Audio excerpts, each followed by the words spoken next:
Back here on ESPN 1015 AM 1570 and around the world, KVTK.com. This is the Debbie Profrock Farm Bureau Financial Services pregame show as we get you set for this big matchup tonight between the Tri-Valley Mustangs and the Vermillion Tangers. Mustangs coming in at 3-1 on their season. Vermillion at 2-1. Both teams sitting at 1-0 in the DAC-12 conference, and looking to continue that success in the DAC-12 conference. As we just got done hearing from head coach John Brooks of the Vermillion Tangers and Dan Jewett of the Tri-Valley Mustangs, some things have developed here in the past 24 hours. You just heard John Brooks mention so much, getting to that bench play for the Tri-Valley Mustangs, making them work that distance because they don't go deep into their bench. Well, it's already going to be tested because one of their main players, the coach's daughter, Dan Jewett, Paige Jewett, is going to be out for this game. She received a concussion in practice the past couple of days ago, and so she will be out. Taking her spot is Lauren Grindy, who comes in averaging 5.3 points a game. She's a great bench player, but after that, we mentioned it doesn't go much deeper for the Mustangs. So look to stay out of foul trouble and see if they can't replace such a talented Paige Jewett, who maybe doesn't go out there and put up a lot of numbers when it comes to points, but when it comes to defensively and helping out on the offensive and defensive side, she really gets it done. For the Vermillion Tangers, as we mentioned, coming back after a tough game on Thursday against the Ponca Indians, taking their first loss. It was just a lot of size that the Indians had over the Vermillion Tangers. That is a lot different coming into tonight's game, a lot more experience with these two teams.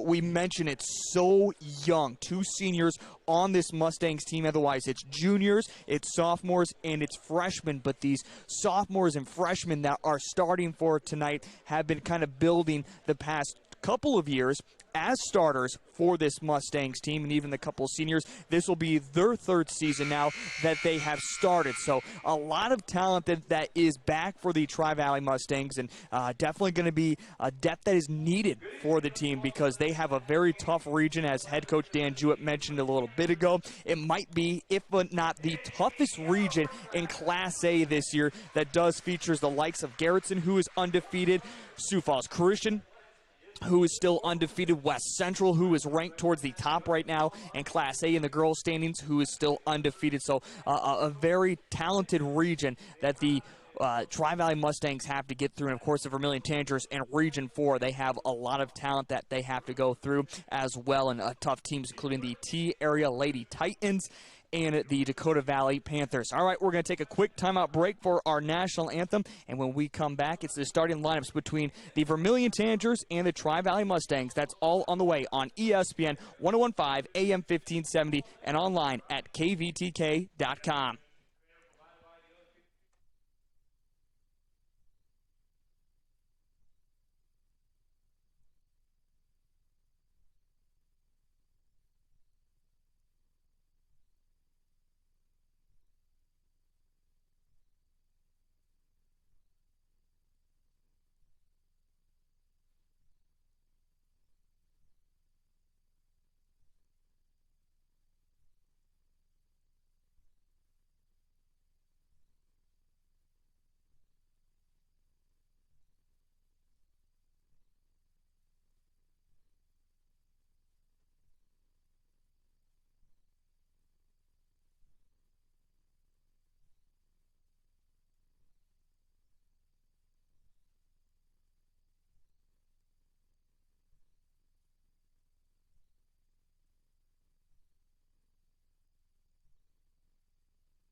Back here at Tri-Valley as we get you set for this matchup tonight between the Vermillion Tanagers and the Tri-Valley Mustangs. Great to have you along here on ESPN 1015 AM 1570 and around the world, KVTK.com. You've been listening to the Farm Bureau Financial Services Debbie Profrock pregame show here on ESPN. All right, let's take a look at the starting lineups for both the Tri-Valley Mustangs and the Vermillion Tanagers. As we mentioned just a little bit ago, one change to the Mustangs that has come up recently, that Paige Jewett will be out tonight with a concussion. Otherwise, this is the starting lineup for the Mustangs. It'll be number 2, Steph Butchman, the 5'4" sophomore guard. Number 3, Tabor Teal, the 5'9" junior guard. Number 14, Lauren Grindy, the 5'5" freshman guard. Number 22, Caitlin Monin, the 5'10" senior center. And number 32, Blaine Gakey, the 5'8" senior forward. It will be number 14, Lauren Grindy, that does come in for Paige Jewett. For the Vermillion Tanagers, it is the same starting 5 that they've had now for the past 4 games. Will be number 5, Shandy Ludwig, the 5'3" senior guard. Number 11, Lily Johnson, the 5'6" senior guard. Number 12, Kenzie Mulheron, the 5'8" junior forward. 15, Leah Herbster, the 6' sophomore center. And number 20, Lexi Plitzowhite, the 5'9" junior guard. Vermillion Tanagers in their all red uniforms, numbers and letters that are in white. And the Tri-Valley Mustangs in their home uniforms, the jerseys all in white, the letters that are in gray, and the numbers that are in maroon. Leah Herbster will meet with Caitlin Monin in the center circle that supports a Mustang logo as the officials look around. One final conversation for head coach John Brooks with the near official. His conversation is quickly over, and we await the officials all to get into position. It's great to have you along on what is going to be an exciting doubleheader tonight as the first game is underway with Leah Herbster controlling the tap, heading it to Lexi Plitzowhite, and we are underway as the Vermillion Tanagers move left to right as you see it on your radio dial. Lexi Plitzowhite has it in the corner, now kicks it to the top with Ludwig. Ludwig with the right-handed dribble, drives in, now gives it back to Plitzowhite. Plitzowhite drives in, spin off the glass, and good for 2. And quickly, Lexi Plitzowhite has her first 2 points of the basketball game. Vermillion leads it 2-0, 7:31 first quarter. Here come the Mustangs, their first possession on offense. They move it around the perimeter nicely, now controlled with Monin. Back to the top, they get it with Grindy. Now over to the near wing, three-pointer. This one is knocked down. Steph Butchman hits the big 3 for the Tri-Valley Mustangs, and it's a 1-point lead, 3-2, 7-11 first quarter. Plitzowhite has it, and the light lane now gets to Leah Herbster. Leah Herbster tries to make herself some space, and as she creates the movement underneath the hoop, a foul is called against Caitlin Monin for contact against Leah Herbster. That will be her first personal and the first team foul on the Tri-Valley Mustangs. Lexi Plitzowhite along the baseline will kick it deep to Ludwig. Now to Lily Johnson. Lily Johnson with their dribble to the free throw line. Back out to Ludwig along the near side, right in front of the Mustang bench. Now underneath the hoop, she tries to put up a tough shot. This one's way off the mark, and the Mustangs pull down the jump ball. Now quickly, Mustangs the other way into the lane. Grindy puts up her shot. This one's missed. Lexi Plitzowhite tries to tie it up, coming over the back of Grindy, but getting all ball. A nice job there by Plitzowhite as she does tie it up. But the possession arrow remains with the Tri-Valley Mustangs and a 1-point lead. Now kicks it to Tabor Teal, who averages 18 points a game. She comes into lane, throws it off the glass, and good for 2. And Tabor Teal has her first 2 points, up to a 3-point lead, 5-2, 6:33 first quarter. Lily Johnson now the top of the key for the Vermillion Tanagers. Kicks over to Leah Herbster. Leah accidentally travels. She looked like she won the pass, never did, and as she did so, took her third step and travels, and it will give it right back to the Mustangs. Tri-Valley on a 5-0 run. We're 93 seconds into the first quarter, 5-2. Mustangs in the backcourt control it with Buckman. She puts down the right-handed dribble, carries it across the Mustang logo. Now kicks it to the near side with Gakey for the first time with her on offense, having possession. Now back to Tabor Teal. Teal trying to make some space against Mulheron. Splits a double team and lays it up, and good for 2. And quickly, Tabor Teal with 4 points in the basketball game. It's up to a 7-2 lead for the Mustangs. Plitzowhite the opposite way. Now out to Mulheron. Back to the top of Lily Johnson. She pump fakes the 3 at the top of the key. Now over to Ludwig on the free throw line extended. near side to Herbster. She tries to force a pass. It's going to be deflected and somehow falls back into the hands of Leah Herbster. She hands it to Plitzowite. Plitzowite puts up the far three. This one off the mark, and it's quick defense to offense, and Plitzowite gets back there in time to block a shot, but the Mustangs pick up the loose basketball. To Tabor Teal, over to the near quarter. Wide open is Grindy. She misses everything, and it falls into the hands of Leah Herbster. Couple of shots that missed for the Mustangs, and Vermillion now tries to capitalize it on a quick jump shot from the free throw line. Lexi Plitzowite has it. She has all four for the Tanagers. It's now 7-4, Mustangs with the lead. Quickly the opposite way, another quick jumper. This one misses everything again. It's Monin who misses it. And it falls into the hands of Mulherrin for the Tanagers. Lily Johnson into the front court, now over to Plitzowite, back to top with Ludwig. She'll pop the three. It's high arcing, it's off the mark, hits the front part of the rim, and rebounded by Tri-Valley. And they're all white home uniforms. Here come the Mustangs getting across the 10-second line. Back to the top, another quick three, another three that looks like it missed everything. Back-to-back shots for the Tri-Valley Mustangs that have missed iron. And the basketball goes out of bounds as Vermillion will make a couple substitution. Casey Hansen will check in for the first time, along with Chandler Cleveland, Livy Ragnaris, and also Brooke Jensen. So it's the hockey change. The only starter that will be out there will be Lexi Plitzowite. Now Ragnaris is going to have to come out as the official pointed to something.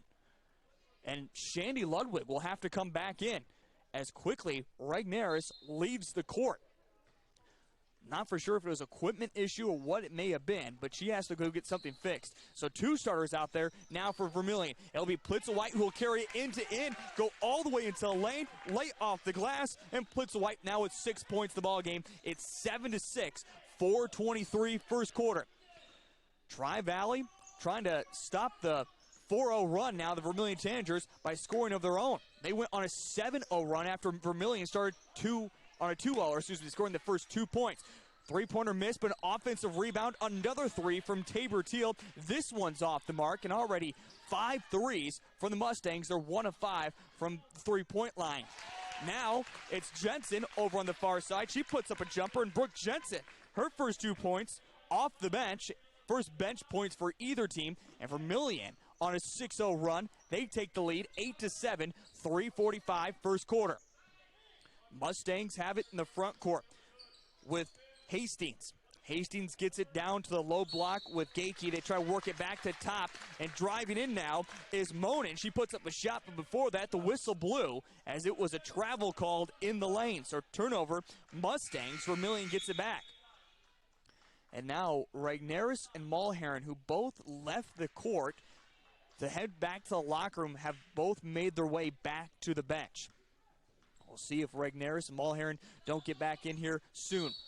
8-7, 3:31 first quarter. Plitzowite has it at the top of the key, trying to make some separation on her dribble, and there is contact with Tabor Teal, and stoppage of play as a foul is called. It will go against Teal.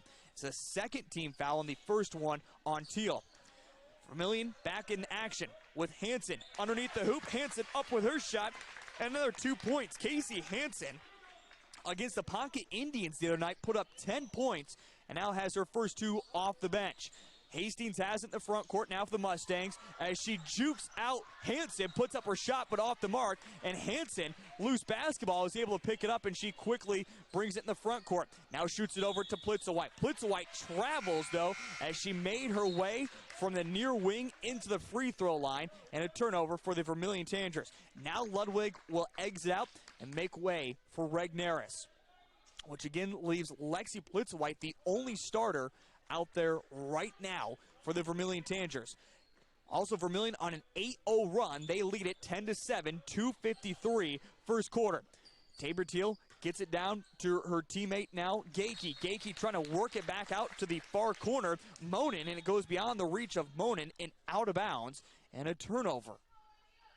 Again, an 8-0 run for Vermillion with that 3-point lead. Vermillion scored the first 2 points before Tri-Valley went on a 7-0 run, making it 7-2, and now it's 10-7. Plitzwhite has it in the front court, just running behind her own teammates. Now carries it into the perimeter, shoots it over to Hansen. Hansen forces up a tough shot. This one's missed, and contact is made with Hastings underneath. 3 different tanagers there. Who do they put the contact on? It will go against Casey Hansen for her first foul, and the first team foul as well. 2:32, first quarter. Mustangs have it in the backcourt. Lauren Grindy, who gets her first start of the season, brings it in the front court. Shoots it over to Monin. Now Monin into the lane, puts up the floater, off the back iron, and falls through for Monin. Her first 2 points, and it ends the 8-0 run that Vermillion found themselves on. But the Mustangs still trailing by 1, 9-10. Vermillion has it. Regnerus, she shoots the 3. Back iron, off the mark, but offensive rebound. Quickly back up is Cleveland, and Cleveland with her first 2 points. It's back to a 3-point lead for the Vermillion Tanagers, 12-9. Tabor Teal brings it end to end, finds some space. She goes up tough through the trees, misses it, rebounded by Hansen. The 8th grader now with the right to left-handed dribble. Behind the back, still Hansen. Continues to control it for the offense. Now shoots it over to Plitzwhite. Over to Regnerus in the near corner. Regnerus tries to get it back to Hansen, then loses it. Contact is made, and it looks like the foul is going to go against Hansen, and it will. Hansen picks up now her second personal, second team foul, which maybe not a bad foul to give in that moment, as Grindy had a breakaway but stopped her from easily laying it in for 2. Unfortunate, though, Hansen is going to have to exit out. That'll make way for Shandy Ludwig, the senior, to get back in. 1:34, first quarter. Tabor Teal has it as she gets it across the timeline. Kick it over to Butchman on the far side. Now into the corner with Monin. Monin kicks it back to the top with Lauren Grindy. Grindy, they work it around the perimeter. Now it's the near side with Butchman. She puts up a tough floater. This one off the mark. Rebounded by Regnerus. Handed to Plitzwhite. Plitzwhite all the way up to Jensen. Jensen tries to force it underneath to Cleveland, and it hit off of a foot and goes out of bounds right in front of the student section of Tri-Valley. So it will stay with Vermillion. 28 seconds on the shot clock. Vermillion and Plitzwhite is going to carry it, and that is Plitzwhite's 3rd turnover in this first quarter. But she has played the entire time so far, as Leah Herbster is going to come in, and now Plitzwhite will check out for the last 1:05 first quarter. 12-9, Vermillion with a 3-point lead, with Tabor Teal and the Mustangs bringing it into the front court. Trying to get it underneath a wide open Grindy. Grindy goes up the shot, had contact made, nothing called, misses it, but gets back her own rebound. Back to the top, they work it. Teal, she shoots the 3. Tabor Teal knocks it down. 7 points for her in this first quarter, and we're tied 12-12 apiece. Ludwig passes it over to nobody. Brooke Jensen and Cleveland were both there. They both went shooting for the lane because they thought the other one was going to receive the pass. It goes by both of them and out of bounds. So a quick turnover, and the Mustangs looking to get back a lead. Their biggest of 5 points came about midway through this first quarter. Otherwise, we're tied right now 12-12. It's going to be a far 3. This one for Gakey. Misses everything and rebounded by the Tanagers with Regnerus. Regnerus quickly up to Jensen. She lets it slip through her hands, and Mustangs pick up the loose basketball. Quickly the other way. Mustangs off the glass, and good for 2. Blaine Gakey for her first 2 points. And the Mustangs take back the lead 14-12. 12 seconds remaining first quarter. Ludwig can hold for the last second shot. She's guarded closely by Butchman. Now over to Jensen, wide open. She'll shoot the 3. Front iron, back iron, off the mark. And the buzzer will go off. That is the end of the first quarter, as the Mustangs have the lead over the Vermillion Tanagers, 14-12. We're going to step aside for 30 seconds. You're listening to Tanager Basketball on ESPN 1015 AM 1570 and around the world, kvtk.com. We're back in 30 seconds.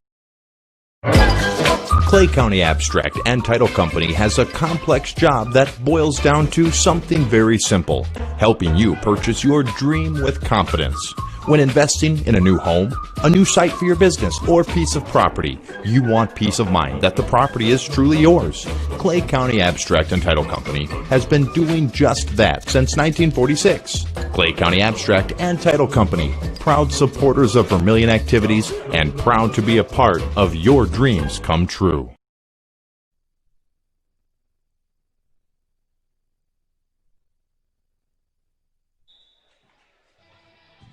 After one, it's the Tri-Valley Mustangs that lead it over the Vermillion Teenagers 14-12 in what was a back-and-forth affair in that first quarter, but some exciting action. Again, Mustangs come into tonight's action 3-1, Vermillion 2-1. By the way, Merry Christmas and Happy Holidays to you all, as this is the final game before we go into the holiday break. We begin the second quarter. Vermillion in their all-red uniforms will begin with their starting five back out there on the court and having it first on offense. Leah Herbster shoots it over to Plitzowite. Plitzowite now is going to back out. She'll pop the long two with her foot on the line, misses it, and a rebound by Tabor Teal. Again, Teal comes into tonight's action, averaging 18 points a game. Still Teal. Now into lane, she'll kick back out with 21 seconds on the shot clock. Now over to the near corner with Monin. Back to the top to Teal. Teal splits a double team between Ludwig and Lily Johnson, and Tabor Teal now with 9 points. And it's up to a 4-point lead for the Mustangs, 16-12. Ludwig has in the front court, kicks it to Mulherrin. Now over to Plitzowite. Plitzowite just holds it chest high, looking for someone, gets it to Ludwig. Ludwig down to low block, puts up her shot, but it's deflected and falls into the hands of Mustangs. It's Monin from end to end. Monin up with her shot. It rolls around and off the rim. Loose basketball, though, is going to stay with Gakey in the Mustangs, and Gakey underneath the hoop will step out of bounds with the pass, and it will be a turnover, luckily, because she got to Steph Butchman, who just shot the three for sake of it and knocked it down. 6:43, second quarter, 16-12, Mustangs with a 4-point lead. Plitzowite has it, kicks it over now to Lily Johnson. Johnson back to Plitzowite. She'll shoot the far three. Plitzowite knocks it down for 9 points in the basketball game, 16-15. Now a 1-point lead for Tri-Valley. It's Tabor Teal getting across the timeline. Now kicks it to Butchman. Butchman, the bounce pass into the lane, back out with Gakey. Teal, she shoots the three, front iron. It tips off of one Mustang and will now be picked up by Lily Johnson and the Tanagers. Mulherrin back to Plitzowite. She thought about the three. She drives in, puts up her shot, gets contact, misses it, but she'll head to the free throw line. It's the first free throws we'll see from either team this evening, and just the third team against the Mustangs. The foul, by the way, comes against Gakey. Plitzowite will shoot two, looking for double digits on the evening. Puts it up and knocks it down. By the way, with that made free throw, it is her 26th of the season, 26 of 35 from the free throw line. And this is just game number 4. She knocks them down both. Now 11 points for her in the basketball game, and it's back to a 1-point lead for Vermillion, 17-16, 5:51, second quarter.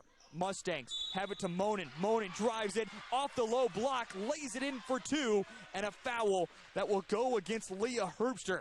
Great defense from Herbster. Just fell a step behind and trying to get in there to interrupt the shot. And unfortunately, it falls against Herbster and the foul committed. So Leah with her first, a third personal, or excuse me, the third team foul.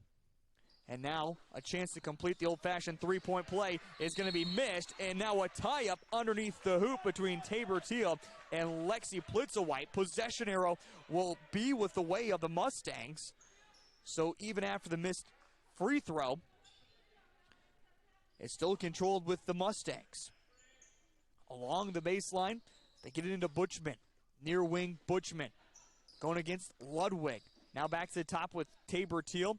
They're going to move it around the perimeter with 25 seconds on the shot clock. Back out to Tabor Teal. She lets it go through her feet, but recovers and gets past Lexi Plitzowite. Now to Butchman. She shoots the three. Doesn't hit anything, but somehow the Mustangs retain possession. Still 12 seconds on the shot clock because it did not hit the iron. Tabor Teal now, spin move past Plitzowite, puts up the shot in the lane, misses it, and now Plitzowite fights for the rebound and a travel that will go against Plitzowite. She came down with the basketball, but continued to move around without dribbling it, and again, a turnover. It will be the 4th turnover for Lexi Plitzowite in this first half, and the Mustangs have it with a 1-point lead, 18-17, 5-14 in this second quarter. Inbound quick shot missed by the Mustangs. Mulherron will get it into the front court, guarded closely by Gakey. Now kicks it over to Ludwig. Back to the top to Lily Johnson. Over to Lexi Plitzowite on that far side. Plitzowite into lane, back out to Johnson. She'll shoot the 3. Lily Johnson knocks it down. Her first 3 points of the basketball game. The Tangers back to a 2-point lead. 20-18, 4:45, second quarter. Butchman into the front court, now over to Tabor Teal. Guarded closely by Plitzowite, and Plitzowite is going to be run over by a linebacker from behind. That one was Monin that tried to set the screen, realized Plitzowite wasn't going to come into it, so she just leaned her way into Plitzowite.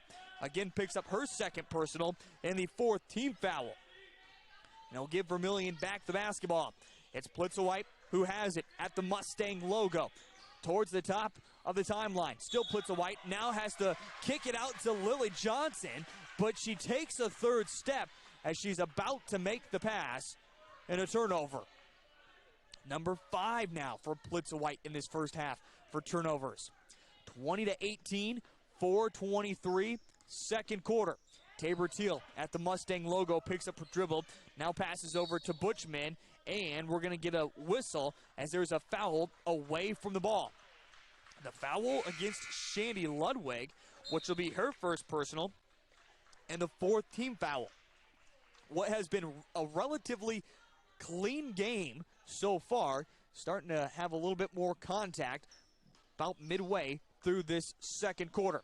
Tabor Teal hasn't lane, kicks back out. Butchman will shoot the 3. That one hits off the side iron, and it will go out of bounds as Butchman is not able to save it in time. Jensen, Regneris will both check into the game. Lily Johnson will step out. As Vermillion will have it in the backcourt with Lexi Plitzowite. Tangers now moving in with Regneris. Try to get it, force a bad pass to Regneris, but the ball is tipped around, and somehow Vermillion gets it right back. Now to Jensen at the top of the key, back out to Cleveland. Cleveland will shoot the 3, front iron off the mark, and falls into the hands of Lauren Grindy. Grindy quickly the opposite way. Last second pass over the corner, back to the top with Teal. She shoots the 3. This one off the mark, and picking up the loose basketball is Cleveland. Now to Plitzowite. Plitzowite from end to end, turnaround in the lane. This one off the mark, ball being tipped around and underneath the hoop. The Mustangs come down with it. Mustangs quickly pushing the tempo. Back out. Now looking, trying to drive in. Gakey, her little floater off the mark, but offensive rebound back out to Butchman. She shoots in there 3. This one hits nothing. It's the 3rd time now that Steph Butchman has shot the 3, and it hasn't hit a single thing. And now John Brooks wants a Culligan water break. We'll take the 30-second water break with them. You're listening to Tanger Basketball on ESPN. We're back in 30 seconds. If you're considering a new roof, you want to put your roof in the hands of Dave's Roofing. Dave's Roofing specializes in residential roofing and has over 10 years of experience. Dave's Roofing covers any job from a 60 to 80 mile radius of Sioux City and has a 10-man crew that completes most jobs in one day. Dave's Roofing will make sure the cleanup job is done right afterwards too. And the products installed are impact rated and eligible for homeowners insurance discounts. Look up Dave's Roofing on Facebook and check out the work that's been done and customer testimonials.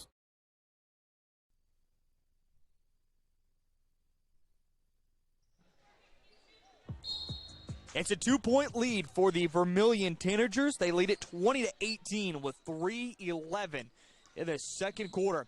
As they are on offense, it has been a back-and-forth affair in this DAC-12 matchup between Tri-Valley and Vermillion. And the front court, Brooke Jensen has it, just beyond the free throw line. She puts up a jumper. This one's missed. Rebound by Tabor Teal all the way up in the front court to Gakey. Last second pass to Butchman. Butchman with a shot, but she's fouled by Cleveland. And it will send Steph Butchman to the free throw line. Cleveland picking up her first personal foul and the 5th team foul. And again, Steph Butchman, since hitting a three-pointer in the first quarter, looking for her first points. And the first free throw is off the mark. Butchman, by the way, averaging 5 points a game. And now a substitution, as checking into the first time will be Ava Pearson. And coming out will be Blaine Gakey for the Mustangs. 2:54, second quarter, second free throw. We'll wait for Butchman. Second free throw. This one's off the mark as she misses them both and stays to a 2-point lead for the Vermillion Tanagers. So in the end, Cleveland with the foul doesn't get Vermillion into any trouble. At the top of the key, three-pointer. This one's off the mark for Hansen. Rebound, though, by Brooke Jensen. She goes strong right back up with it, and she is fouled as she's going to come up with a little bit of a sore knee. But she shakes it off and will head to the free throw line as the foul will come against Tabor Teal. And that is her second personal and the 5th team foul. Jensen will shoot a pair. First free throw is knocked down. By the way, Brooke Jensen coming into this evening 3 of 4 from the free throw line. And with that made free throw, make her now 4 of 5. Second free throw knocks them down both. The 4-point lead for the Tanagers, 22-18, 2:37, second quarter. It's control with the Mustangs. Butchman, she tries to get a bounce pass. I believe it hit off the foot. Yes, it did. Of Casey Hansen. Trying to make that bounce pass, and Hansen just happened to have her foot there. That leads the ball out of bounds. Tabor Teal along the baseline will get it back in for the Mustangs. She's looking for someone. Will now find Butchman along the near wing. Butchman tries to force a pass underneath. It goes through a couple of hands, but finds another Mustang. Quick jumper. That one's off the mark. Rebounded by Jensen. Jensen all the way up to Hansen. Hansen saves it from going out of bounds to Plitzwhite. To the top to Jensen. Jensen with the three. This one rims in and out. And rebounded by the Mustangs. It's back and forth right now. It's Grindy. Reverse layup. This one off the mark. Rebounded by Jensen. Jensen in the front court to Plitzwhite. Back to Jensen. It's going to be an over and back as Vermillion and Tri-Valley just going quickly as a track meet up and down the court right now.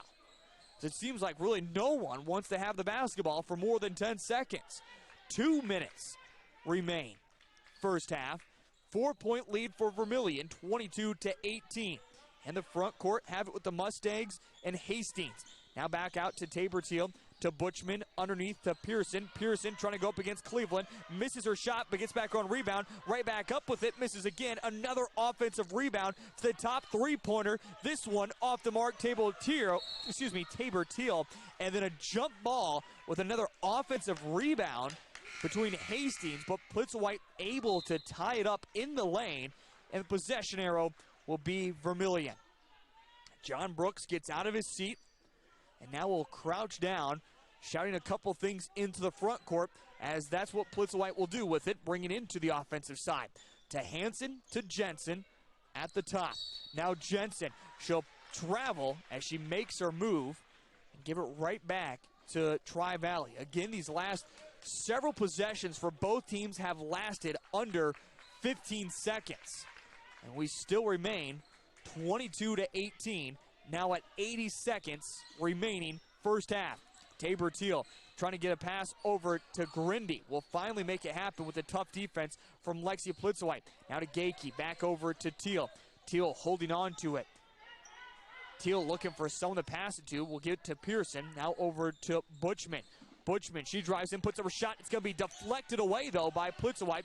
Now 6 seconds on the shot clock. Driving in, a high arcing shot off the glass. Missed by the Mustangs. And now the ball will be knocked out of bounds as Cleveland puts down her dribble. Reaching in was Gakey to knock it out of bounds. 52 seconds. We finally saw an extended possession from either team. But again, the Mustangs come up short-handed. Plitzwhite will bring it to the front court over to Ludwig, to Regneris, back to Jensen. Jensen at the low block tries to get it over to her teammate Cleveland, but that one's beyond the reach, and it goes out of bounds. That's now the third turnover of the basketball game for Brooke Jensen. And now Leah Herbster will check back in as Brooke Jensen will come out. 22-18, 39.9 as a full court press being applied by the Tanagers. Tabor Teal in the backcourt, guarded closely by Lexi Plitzowite. Teal will now get it over to Grindy. Grindy to Gakey. Back to Teal on the near wing. Teal shoots the three and knocks it down. Tabor Teal with that now has 12 points in the basketball game, and it's into a 1-point lead for Vermillion as Lexi Plitzowite has it and can hold for the last second shot, and that's exactly what she's going to do. 8 seconds. Plitzowite gets a screen from Cleveland, still Plitzowite. She tries to split double team, and as she does so, travels, and Lexi Plitzowite now with her 6th turnover of this first half. Tri-Valley will have it. 3.5 is all that remains in this first half. It's into Grindy. She puts up the half-court heave, doesn't hit anything, and that will end the first half. Vermillion outscores the Tri-Valley Mustangs 10-7 in that second quarter, and they lead it 22-21 at halftime. Stick around. Your first half statistics, a look at scores from around the state of South Dakota, and much more, all coming up in 2 minutes on ESPN 1015 AM 1570 and online at kvtk.com as we move into the Saunders Chiropractic halftime show. So we're buying a bigger home. A 4-bedroom, but, with room to grow. Your ocular cavity is malfunctioning. Because we want kids. Calculating offspring life insurance. No, wait, we only have a cat. Calculating farm insurance. Is there somebody else who can help us? Only a human who knows you can create a plan that's right for you. That's why for 80 years we've built relationships first and plans second. It's your future. Let's protect it. Contact Farm Bureau Agent Debbie Profrock in Vermillion at 605-624-3011. Digital Solutions started a little over 6 years ago doing Facebook Live videos for a couple ball games. And little did we know we'd have the 2020 pandemic and so many reasons for doing live streams on our new YouTube channel. We have 12 schools we cover: Mississippi, South Dakota, and Iowa. And we're always growing. If you're interested in working with FDS as camera operator or play-by-play for the many sports we cover, or if you would like to use our services to live stream your event, email us at fullerdigitalsolutions@gmail.com and subscribe to Fuller Digital Solutions on YouTube.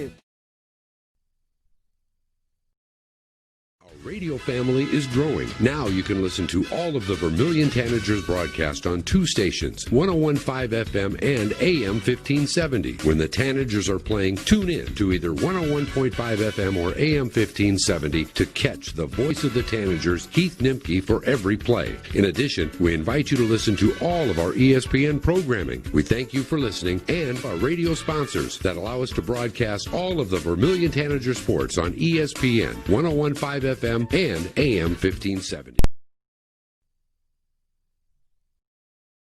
Midwest Ready Mix Equipment for Vermillion. We rent out and operate dozers, excavators. We also have aerial equipment. Dave Hertz, Midwest Ready Mix. We got telehandlers, hay loaders, skid loaders, just a lot of different equipment that we rent and we sell it too. And you can rent to buy. And you end up having it for 6 months. We'll give you a buyout option on that thing. Call Dave Hertz, Midwest Ready Mix and Equipment, Vermillion. Easy to work with and not hard to find.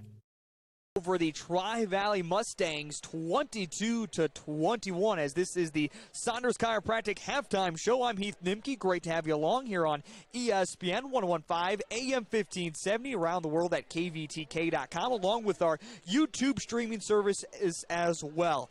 What has been a crazy afternoon. Nice conditions outside with temperatures reaching as high as 56 today. Very breezy day, but inside the Tri-Valley High School Gymnasium, nice and warm at 72 degrees, and it's starting to heat up in a back-and-forth affair for the Vermillion Tanagers and the Tri-Valley Mustangs, a game that really went on runs in that first quarter. Vermillion opened up with the first 2 points, and then Tri-Valley went on a 7-0 run to make it 7-2. Vermillion would answer back with their own 8-0 run to at one point take a 10-7 lead. Otherwise, it has never been bigger than 4 for either team throughout that second quarter. And again, Vermillion leading it 22-21. What has also been a very clean game for both teams.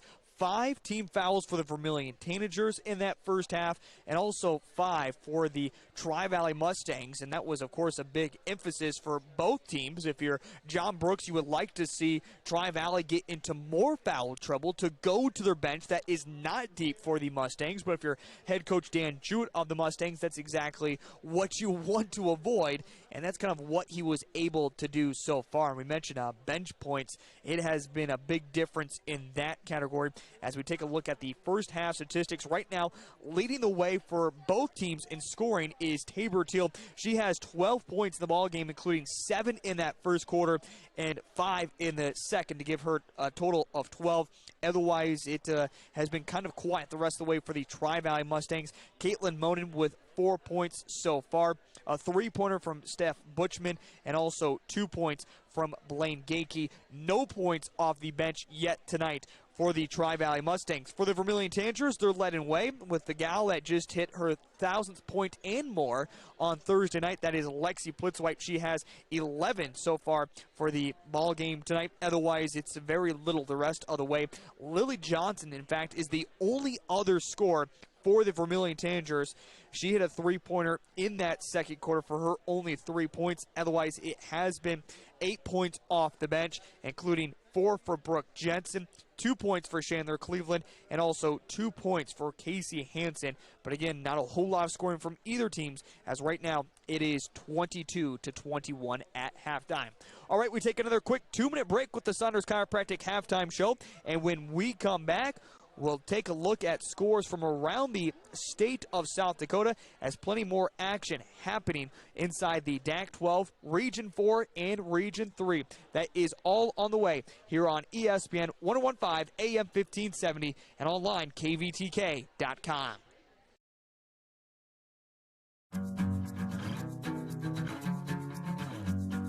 Make space for tall items. Quickly and easily move the bins side to side for convenient storage options.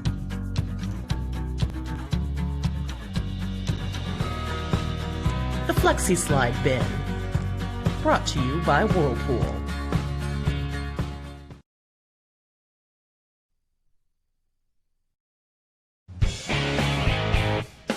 Pump up your car, coolers, and tummy with Pump and Pack in Vermillion. Whether you're coming or going, we are here for you when you need us, with what you need.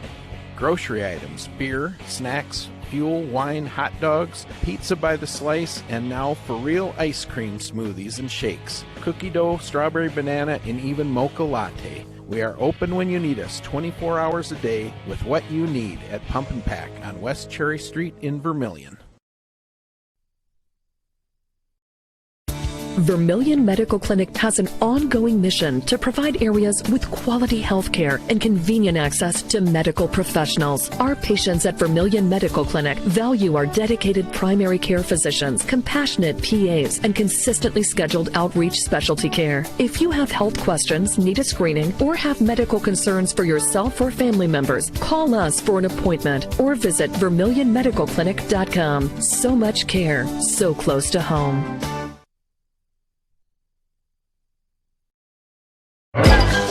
Clay County Abstract and Title Company has a complex job that boils down to something very simple: helping you purchase your dream with confidence. When investing in a new home, a new site for your business, or piece of property, you want peace of mind that the property is truly yours. Clay County Abstract and Title Company has been doing just that since 1946. Clay County Abstract and Title Company, proud supporters of Vermillion activities and proud to be a part of your dreams come true. Back at halftime as the Vermillion Tanagers lead it over the Tri-Valley Mustangs 22-21. I'm Heath Nimke along with Suki Ford running our camera for tonight. It's been a great matchup, and of course we got even more coming up. This is doubleheader action tonight as we head into the Christmas break. In fact, after tonight and midnight tonight, or I should say even 11:59, we go into that moratorium where neither teams, or I shouldn't say neither teams, but the whole entire state of South Dakota, whether it comes to gymnastics, basketball, or wrestling, will not be able to practice. That will go through the rest of this evening, and then through the 26th of December is when they can come back on the 27th. And Vermillion is going to need it because they have a game coming up, a game that was canceled at first, didn't know what was going to happen with the Hoop City Classic, kind of things fell apart with that. But Vermillion was able to reschedule a game at the Pentagon for Wednesday, December 30th. That game happening at noon. Looking forward to that. Again, another game as well on that 30th. The Vermillion boys, they will be in action up at the Mitchell Corn Palace in a late night game. So Pentagon in the afternoon, Palace in the evening, and look forward to that. Quick, while we have a second, scores from around the state of South Dakota. Unfortunately tonight, not a lot of updates. I know a couple of games going on, including Sioux Valley in Beersford. Dakota Valley and Hardington Cedar Catholic don't get underway until later on this evening. Also, Del Rapids and Garrettson don't happen until a 7:30 tip-off. Oak Point, Jefferson, Viborg, Hurley, no score report on that one. And also, T-Area doesn't get tipped off till later against McCook Central Montrose. And that is, and also West Central takes on Watertown. That's a look at some teams that are in action from the DAC-12 conference, but again, no score updates from around the state. Vermillion, as we begin the third quarter, will be in their all-red uniforms, moving from right to left as they have their starting five back out there, along with the Tri-Valley Mustangs move from left to right. They're in their all-white uniforms with the letters that are in gray, the numbers that are in maroon. Mustangs will start with the basketball to begin this third quarter as they have it at the low block, get it back out to Butchman, and they work it around the perimeter to Tabor Teal. Teal has to get a bounce pass over to her teammate Monin. Back over to Grindy. Grindy back out as they work it around. 13 seconds now. Try to force a pass down the low block, and as the pass comes in, some contact is made, and it's a quick third quarter foul against the Vermillion Tanagers, and it will come against Leah Herbster, which will now be her second personal. It will now be a new, fresh shot clock for the Mustangs. They kick it deep to Tabor Teal, guarded closely by Alexi Plitzowite. Still Teal inside the lane, back out to Grindy, and Grindy finds some space, but as she goes, she travels, and it is a turnover against the Mustangs. 22-21, again, still a 1-point lead for the Vermillion Tanagers. As Lexi Plitzwhite will carry it across the Mustang logo, kicks it over to Ludwig, now over to Leah Herbster. Herbster will drive in, put up a floater, can't get the fall, own offensive rebound, misses, go backs up again. The third time is the charm as Leah Herbster gets her first 2 points of the game, and it's up to a 3-point lead for Vermillion, 24-21. Butchman into the front court, now kicks it over to Gakey, to the top with Monin. They work it around that perimeter. Mustangs looking to make something happen, and if they can, they will shoot the three. Now to Butchman, inside the lane, back out, three-pointer from Monin in this near corner. Her foot was on the line, only give her 6 points for her, and it remains a 1-point lead for Vermillion, 24-23. Plitzowite over to Leah Herbster. Herbster with her hit back to Plitzowite. Plitzowite will shoot the three. This one off the mark, but Herbster the rebound and back up with it. Hey, quickly, Leah Herbster, the first 4 points for Vermillion in this third quarter. Back to a 3-point lead, 26-23, 6:26 third quarter. Controlled on the far wing, it's with Monin. Now to Tabor Teal.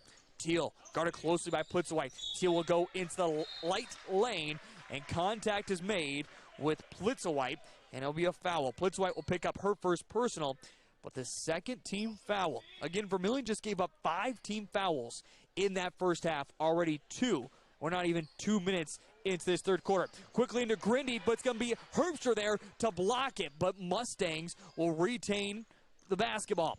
Now back out to Tabor Teal. Now they work it over to Gakey. Gakey loses the dribble, and Ludwig there to pick up the loose orange. Now it's up to Lily Johnson in the front court. Back over to Ludwig. Ludwig over to Herbster. Herbster's been big on defense and 4 points in this third quarter. Lily Johnson, she fakes the three. She would have shot there. Probably would have gotten a foul as it was Grindy who just came into Lily Johnson. They work it around. Nothing seen for Vermillion. They have 10 seconds on the shot clock. Now Mulherrin underneath will force a pass, but it's going to be stolen away by Butchman. Here she comes, end to end. Butchman will go all the way in, put up her shot, and miss it, but draws the contact against Shandy Ludwig, and she'll head to the free throw line. Ludwig will pick up her second personal and the third team foul. Butchman again heading to the free throw line. She is 0 of 2 so far tonight. This time it rims in and out. It looked like it was about to fall, but just pops back out. So now 0 of 3. 26-23. Second free throw is up and is going to fall through. Needed that one and gets a big one. 26-24, remains a 2-point lead for the Vermillion Tanagers. Mulherrin into the front court. She's guarded closely by Gakey. Back out to Ludwig, and now around the perimeter into the near corner now with Herbster. Back underneath to Mulherrin. Mulherrin in the lane, splits a double team, goes up tough with her shot, but misses, and rebounded by Grindy. Grindy quickly into the front court. Now to the top to Tabor Teal. Teal will shoot the three. Tabor Teal knocks it down. 15 points for her in the ball game. Her third made three. And it's a 1-point lead for the Tri-Valley Mustangs, 27-26. Ludwig has it above her head. Now we'll get it all the way across to Leah Herbster. Herbster hands it to Plitzowhite, lays out the screen. Plitzowhite will shoot the three, misses it, and it's a rebound by Gakey. Mustangs quickly opposite way, now underneath to Monin. Monin up a shot but misses it. Loose basketball is going to be saved by the Mustangs as they get the offensive rebound, and now Butchman is going to make some contact in the lane, or is he going to go against the Vermillion Tanagers? Oh, Butchman shoved out her arms, but Leah Herbster made a little bit too much contact, it looked like. As she will pick up her third, Leah will, and the fourth team foul. And now Brooke Jensen is going to come in for Leah Herbster. Also, Mulherrin will check out as Cleveland will come back in for the first time in this second half. 27-26. It's an inbounds pass that's going to be knocked away by Alexi Plitzowhite, and then a jump ball as it was loose for just a moment. That was a quick whistle by the officials. Possession arrow does point the way of Vermillion, though, so they'll have the basketball, trying to take back their lead, trailing by 1. Cleveland on the near wing, gets it to Jensen. Jensen was wide open, decides not to shoot the three, works it to Lily Johnson instead. Now to Ludwig, she falls over. It's a loose basketball, still on the ground, going to be picked up by Chandler Cleveland. 18 seconds on the shot clock. Vermillion trying to reset an offense, back to Cleveland. Jumper, knocks it down from Chandler Cleveland, and it's going to be Lexi Plitzowhite as we get a quick whistle with the stoppage. That is slow to get up. Officials have a quick word together. Lexi Plitzowhite says she's okay as she holds her right knee for just a moment. 4:06, third quarter, back to a 1-point lead, 28-27 for the Vermillion Tanagers. In the front court with the right-handed dribble. Now to Monin in the lane. Monin splits past Jensen, puts up a tough shot, but misses it and rebounded by Brooke Jensen. Hands it to Plitzowhite. Plitzowhite inside the light lane. She puts up her turnaround jumper off the mark, and Cleveland goes up trying to battle for the rebound, and a foul is called. This will go against the Tri-Valley Mustangs for just their first team foul, and the foul will come against Lauren Grindy, picking up her first personal.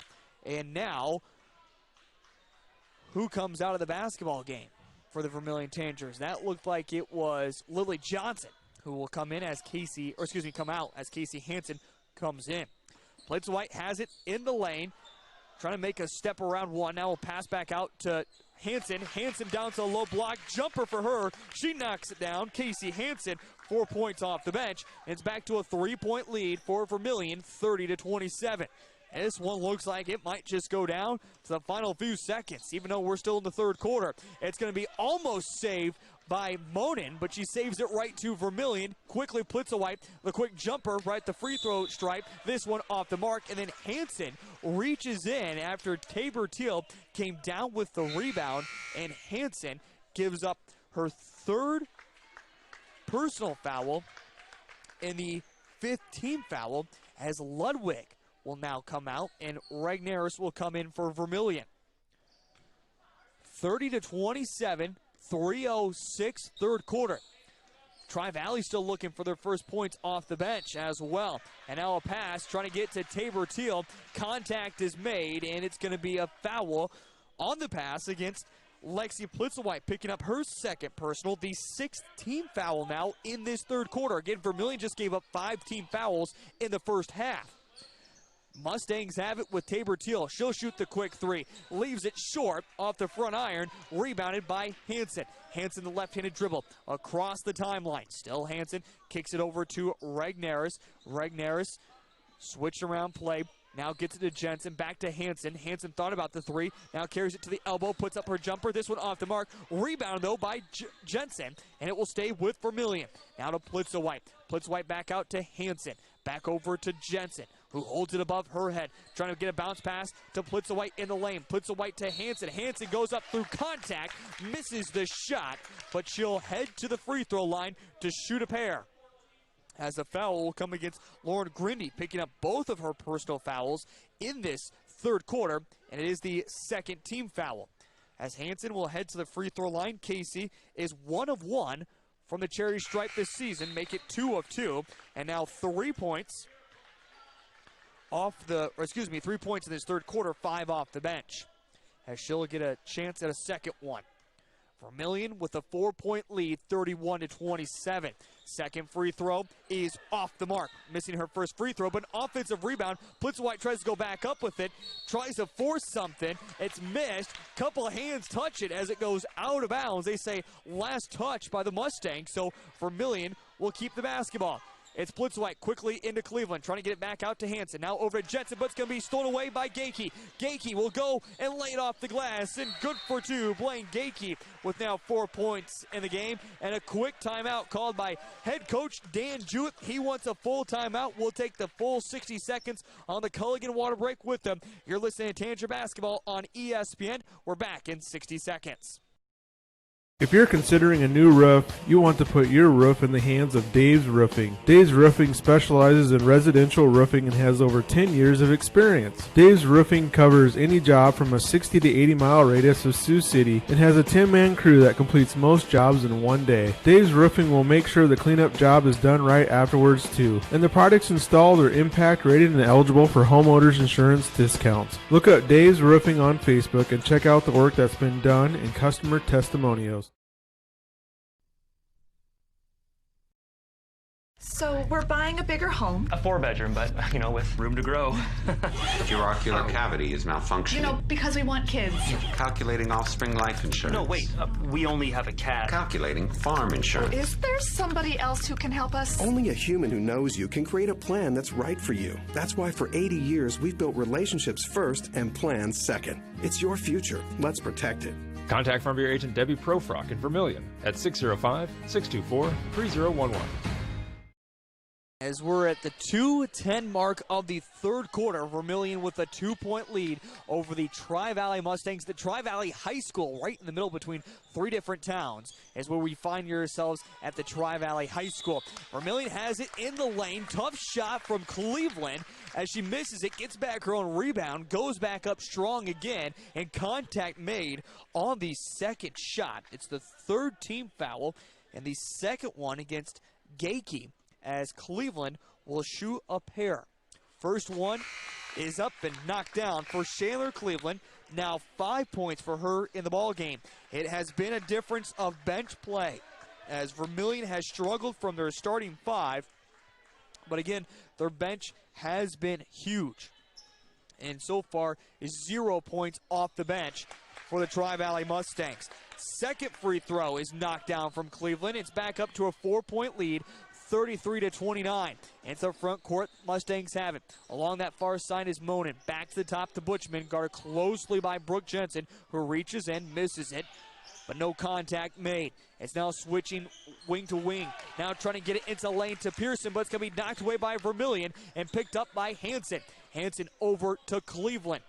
Cleveland back to the top to Regnaris, to Hansen, to Jensen, to the top to Cleveland. Over to Ludwig now. Ludwig back out to Cleveland. She'll shoot the three. Front iron just off the mark and rebounded by the Mustangs with Lauren Grindy. Grindy into the front court. Now out to Monin. It's Butchman into the corner. They're trying to make something happen. Three-pointer now from Grindy. This one, bank is open, and Lauren Grindy has her first 3 points. It draws it within a 1-point game again, 33-32. Vermillion with the lead. Ludwig has it now over to Cleveland, to Ragnaris.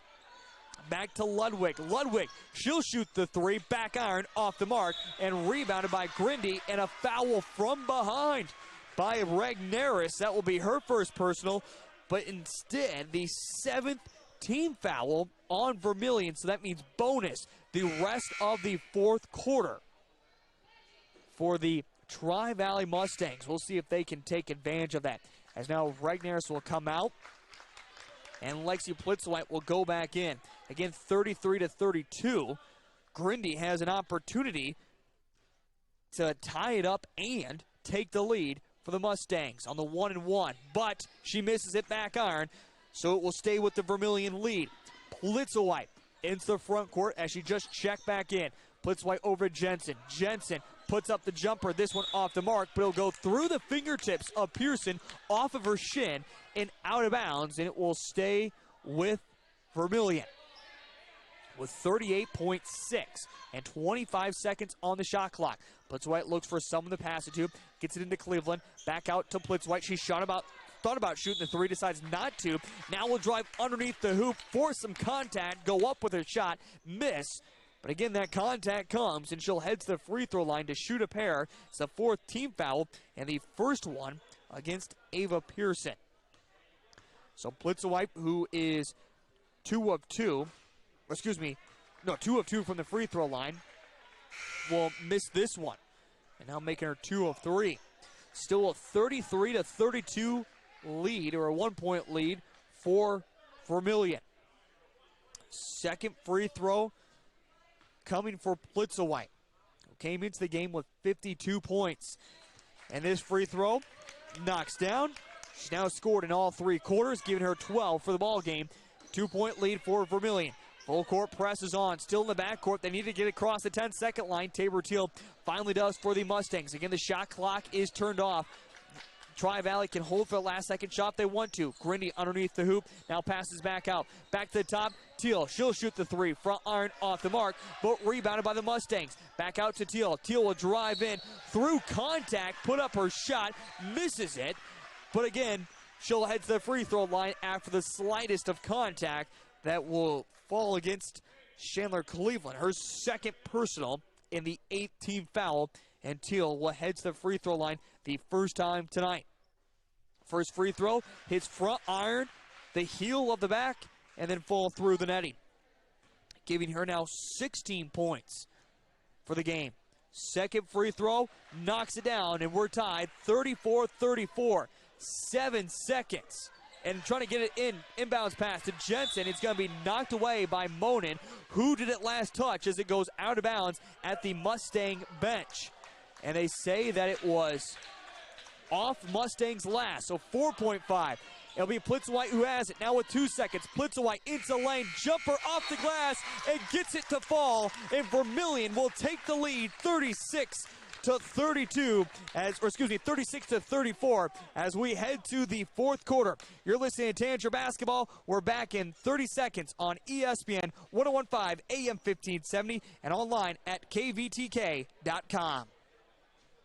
Digital Solutions started a little over 6 years ago doing Facebook Live videos for a couple ball games. And little did we know we'd have the 2020 pandemic and so many reasons for doing live streams on our new YouTube channel. We have 12 schools we cover: Mississippi, South Dakota, and Iowa. And we're always growing. If you're interested in working with FDS as camera operator or play-by-play for the many sports we cover, or if you would like to use our services to live stream your event, email us at fullerdigitalsolutions@gmail.com and subscribe to Fuller Digital Solutions on YouTube.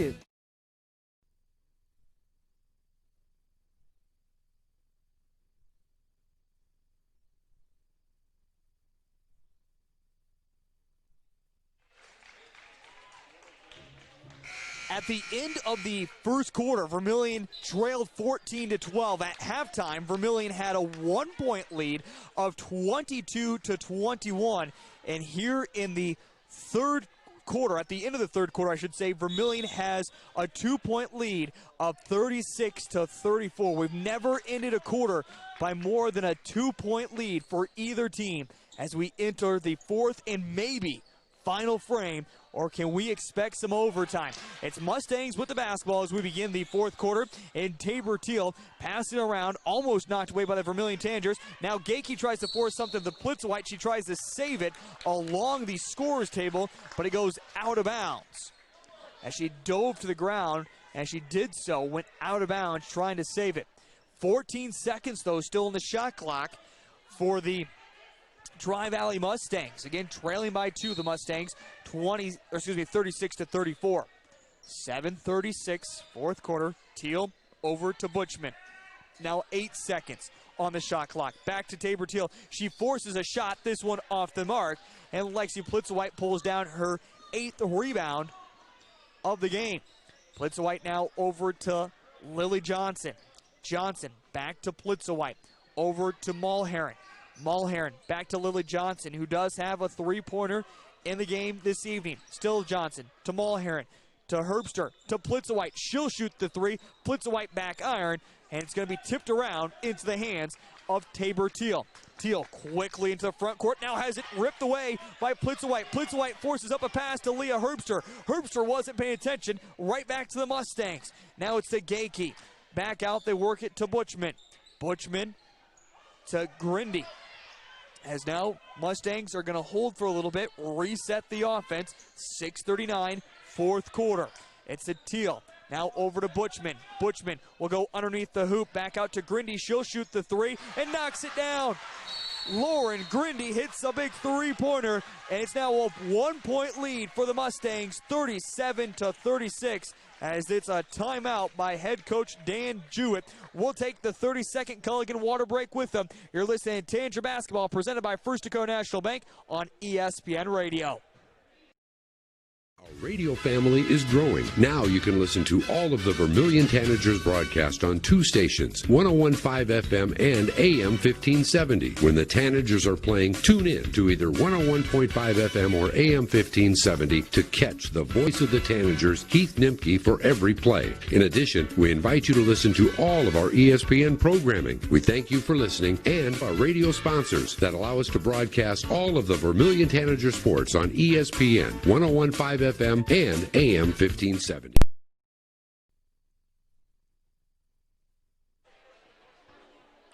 A big three-pointer for the Tri-Valley Mustangs to take back this lead 37-36 as we move into this fourth quarter, just past 90 seconds old.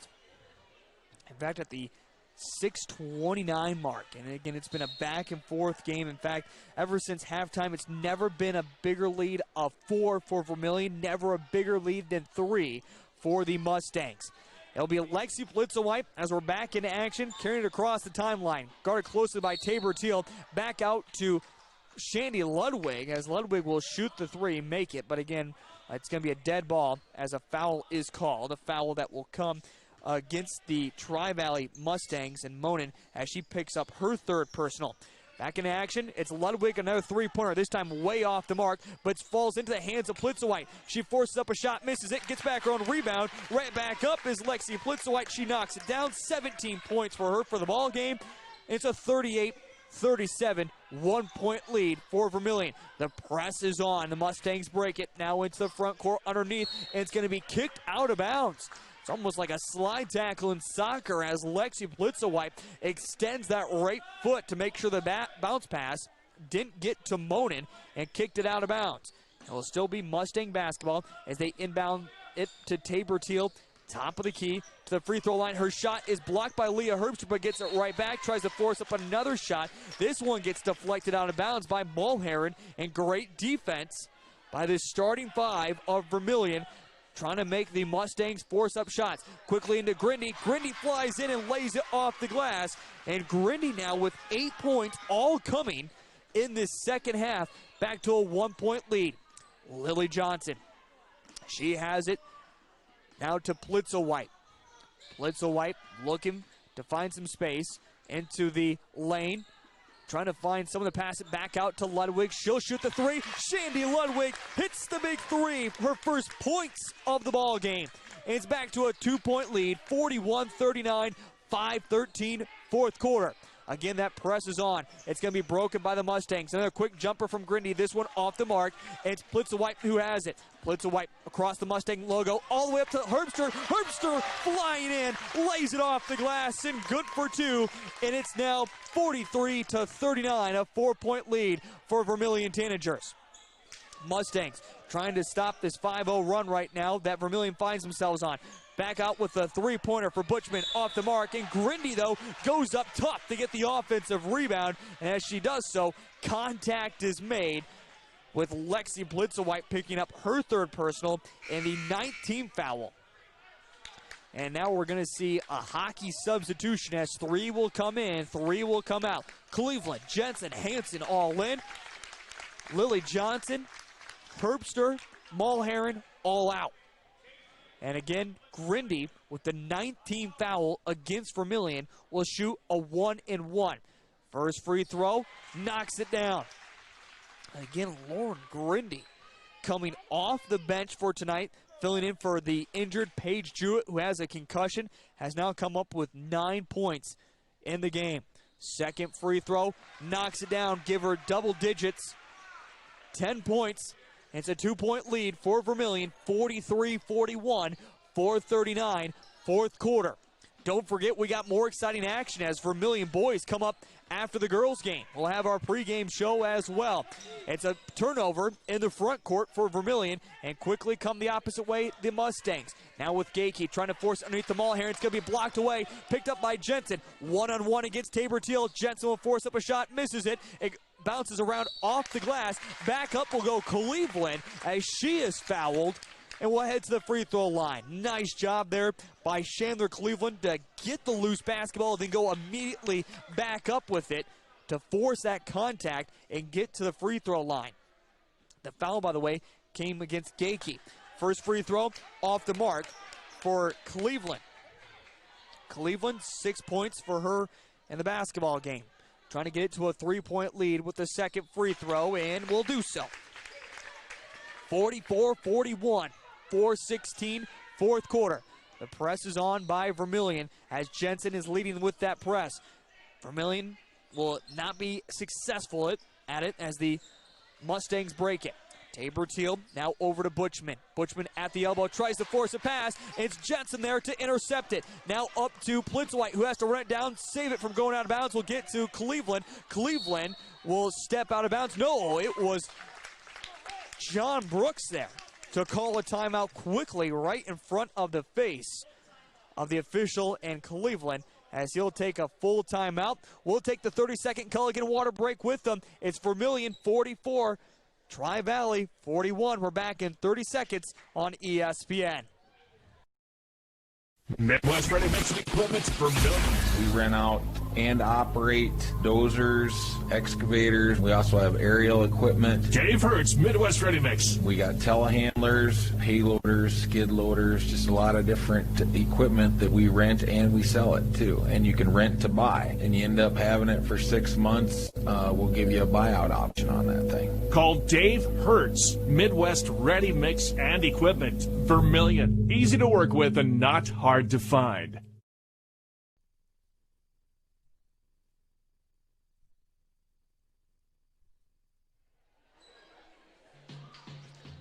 (44-41), fourth quarter. Vermillion with a 3-point lead over the Tri-Valley Mustangs. What has been an exciting game so far. Again, no team has led by more than 5 points. That came at 7-2 with the Mustangs leading it over Vermillion all the way back in the first quarter.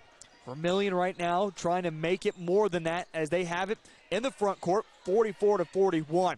Casey Hansen with the basketball, over to Brooke Jensen, into the lane with Cleveland. Cleveland, turnaround jumper, knocks it down. Chandler Cleveland continues with now 9 points off the bench. 46-41, 3:27, fourth quarter. Mustangs have in the front court. They work around the perimeter, over to Butchman. Butchman drives in, but as she does, she travels, and it will be a turnover against the Tri-Valley Mustangs. 3:22, fourth quarter. Jensen will get it into Plitzowite. Plitzowite will slowly carry it across the Mustang logo. Now over to Cleveland. Back to Hansen. Hansen looks to Jensen, but decides not to force a tough pass. We'll just give it to Plitzowite instead. Plitzowite into the lane. Now is going to be double team, and it's going to be a timeout that is called by head coach John Brooks. We're going to keep it right here. 3:03, fourth quarter, 46-41.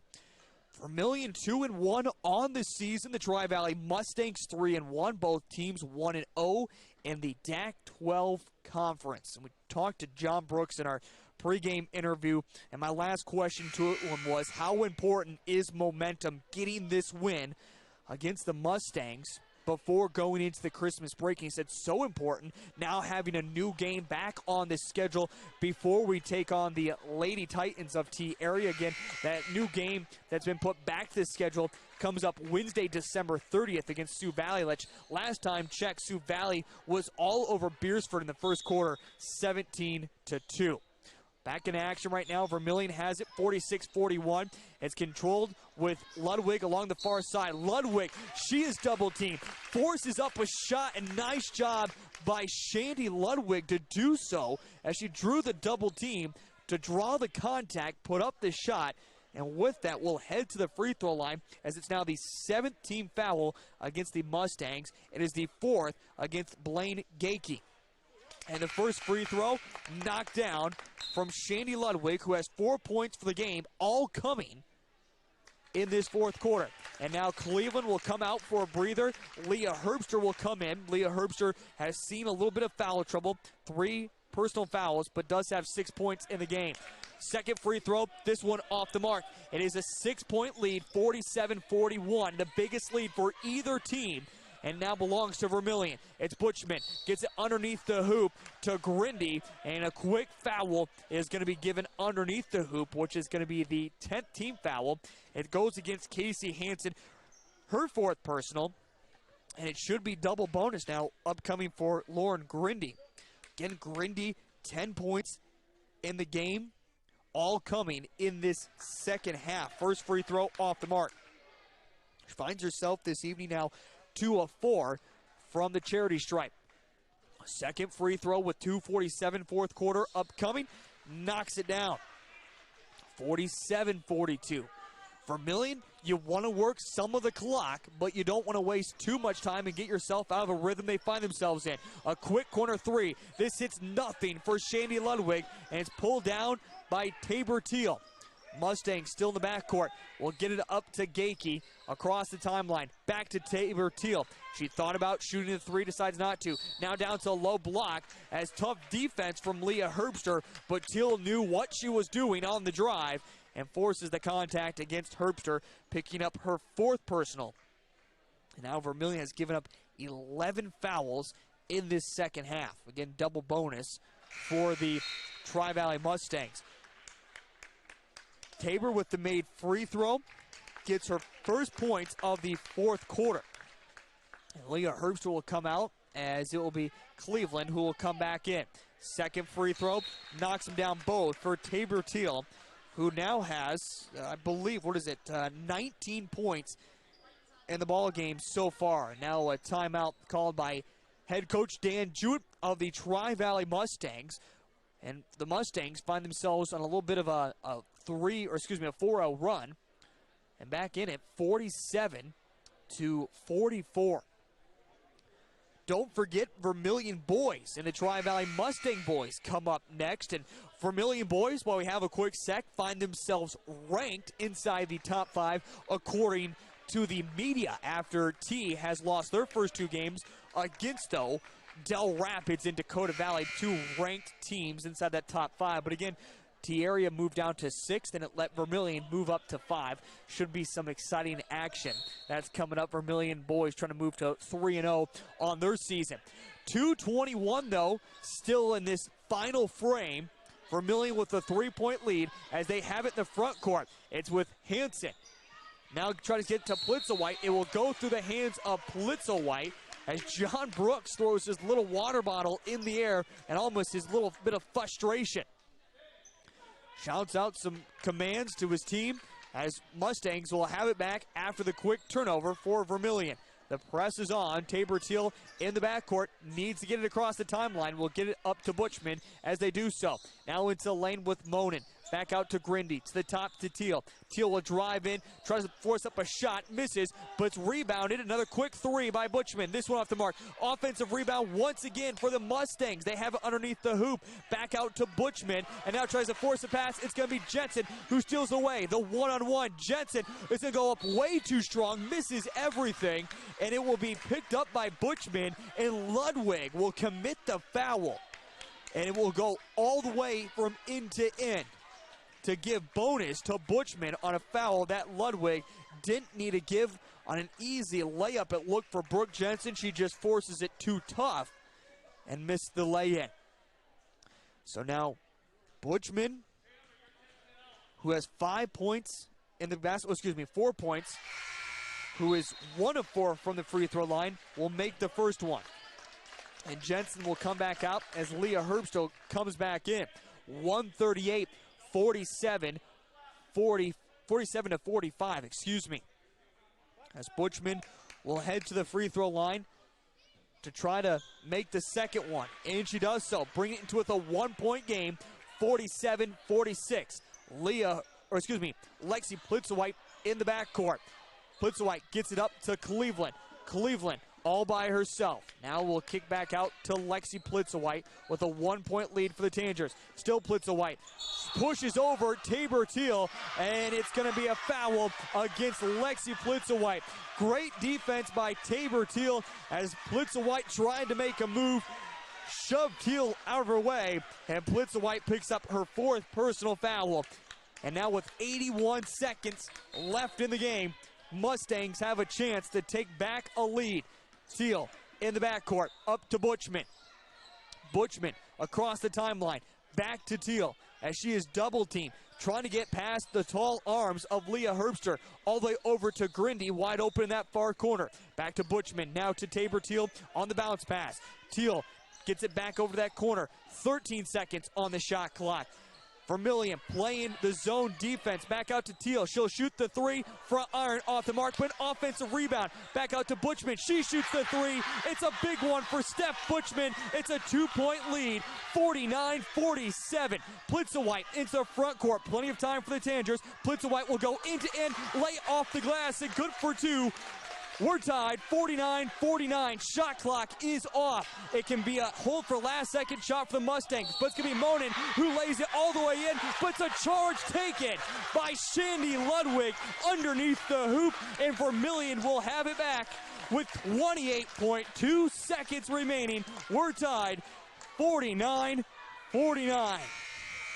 What a sequence of events going back and forth. As now Leah Herbster will come out, as Brooke Jensen will come in. Vermillion can hold for the last second shot. Jensen along the baseline, waits for the official to get it in. Jensen will get it into Plitzowite. Again, Vermillion can hold for the last second shot. 20 seconds now as Plitzowite gets it across the timeline. Plitzowite still has it, and now a timeout called by head coach John Brooks. He wants a full timeout. We're back in 30 seconds after the Culligan water break. You're listening to Tanger Basketball on ESPN.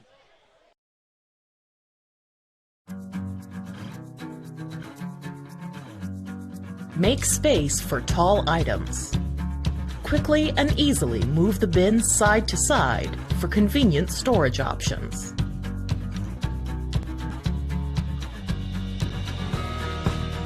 The Flexi Slide Bin, brought to you by Whirlpool.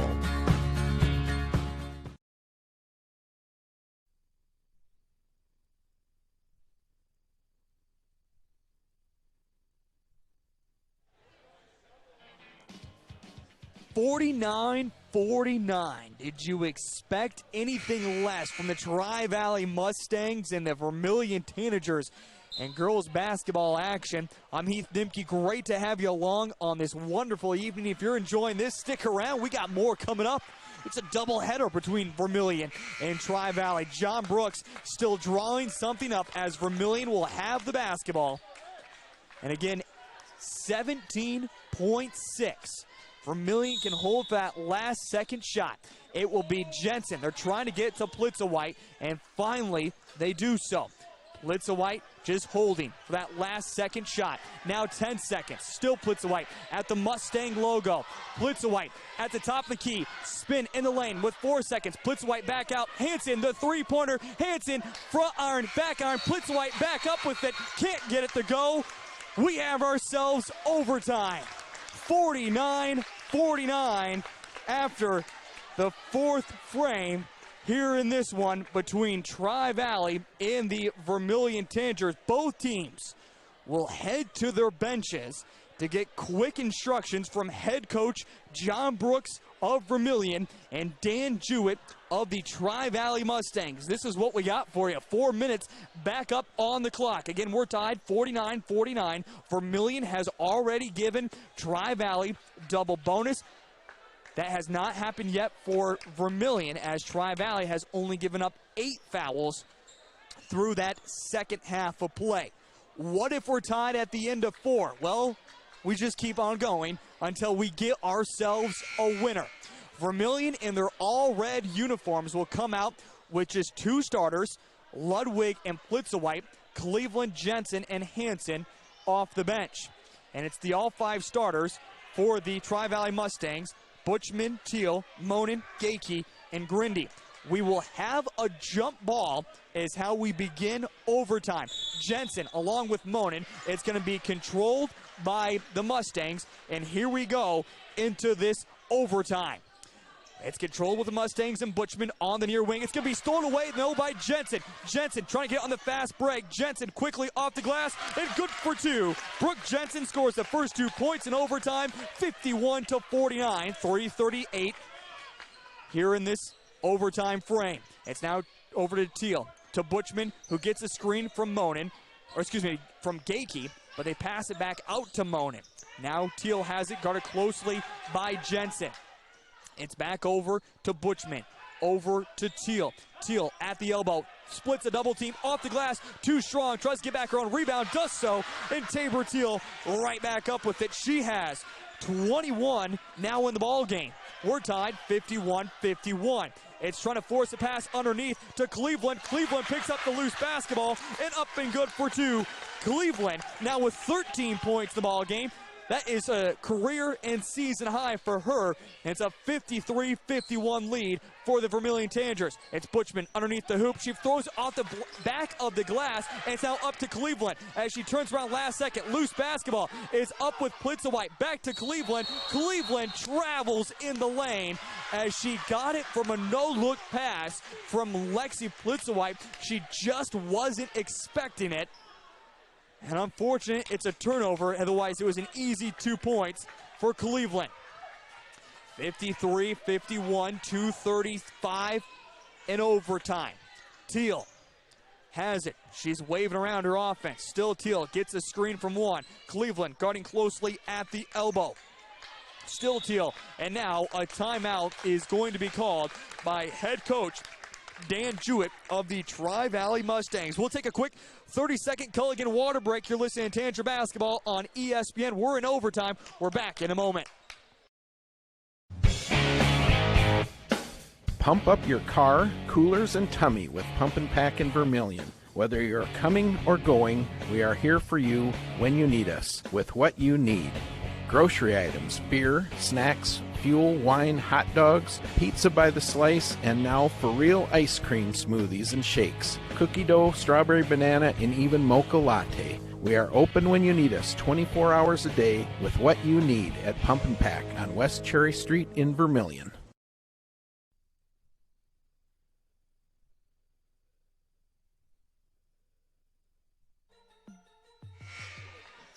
(53-51). Vermillion with a 2-point lead as we are into overtime.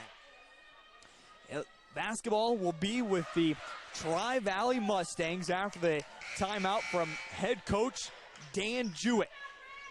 Tabor Teal along the baseline will control it for the Mustangs. Looking for someone. We'll get it into Grindy, who gets the screen wide open three, puts up the three. It's off the mark, and now a tie-up underneath the hoop. Possession arrow, Vermillion. Vermillion, after the missed three, will get the basketball off the tie-up. And Brooke Jensen will get it in, trying to get it to Lexi Plitzowite as they're playing tough defense in the backcourt with Grindy.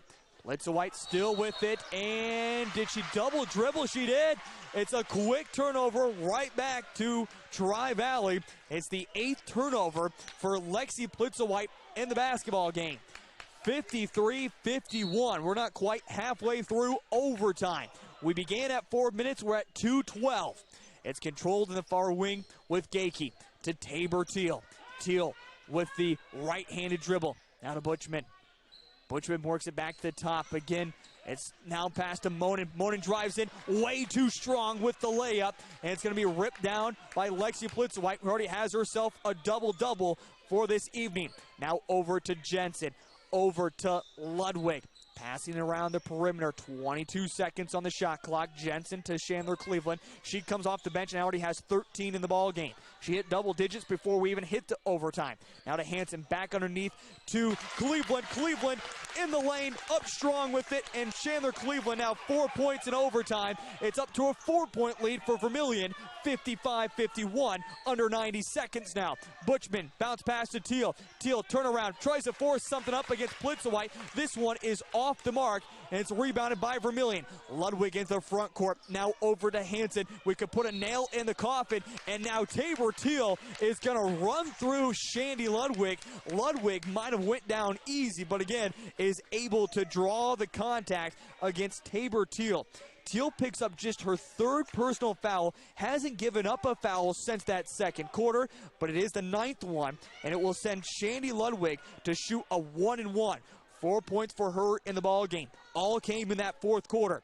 The 1-and-1, the first free throw, knocks down. Ludwig, 2 of 3 from the free throw line, and now a 56-51 lead for Vermillion, 1:12 in overtime. Second free throw, back iron off the mark, loose basketball, going to be saved by Plitzowite. And it's to Hanson, back to Jensen, and now a quick timeout called out by head coach John Brooks. And he wants a full timeout. We'll take 30 seconds with him with the Culligan water break. You're listening to Tanager Basketball on ESPN. We're back in 30. Vermillion Medical Clinic has an ongoing mission to provide areas with quality health care and convenient access to medical professionals. Our patients at Vermillion Medical Clinic value our dedicated primary care physicians, compassionate PAs, and consistently scheduled outreach specialty care. If you have health questions, need a screening, or have medical concerns for yourself or family members, call us for an appointment or visit VermillionMedicalClinic.com. So much care, so close to home.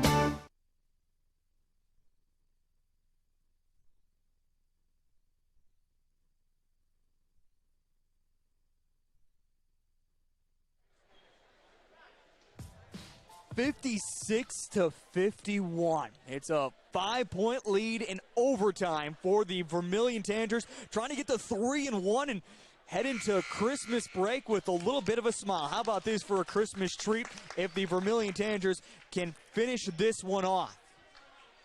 Tri-Valley Mustangs looking to keep it alive. It's 67 seconds that remain in overtime. Vermillion will have it in the front court with Brooke Jensen. They get it into Lexi Plitzowite. The next foul, by the way, Mustangs would give up would be double bonus for Vermillion. It's Jensen who has it, and now Hastings will finally foul and will send Brooke Jensen to the free throw line.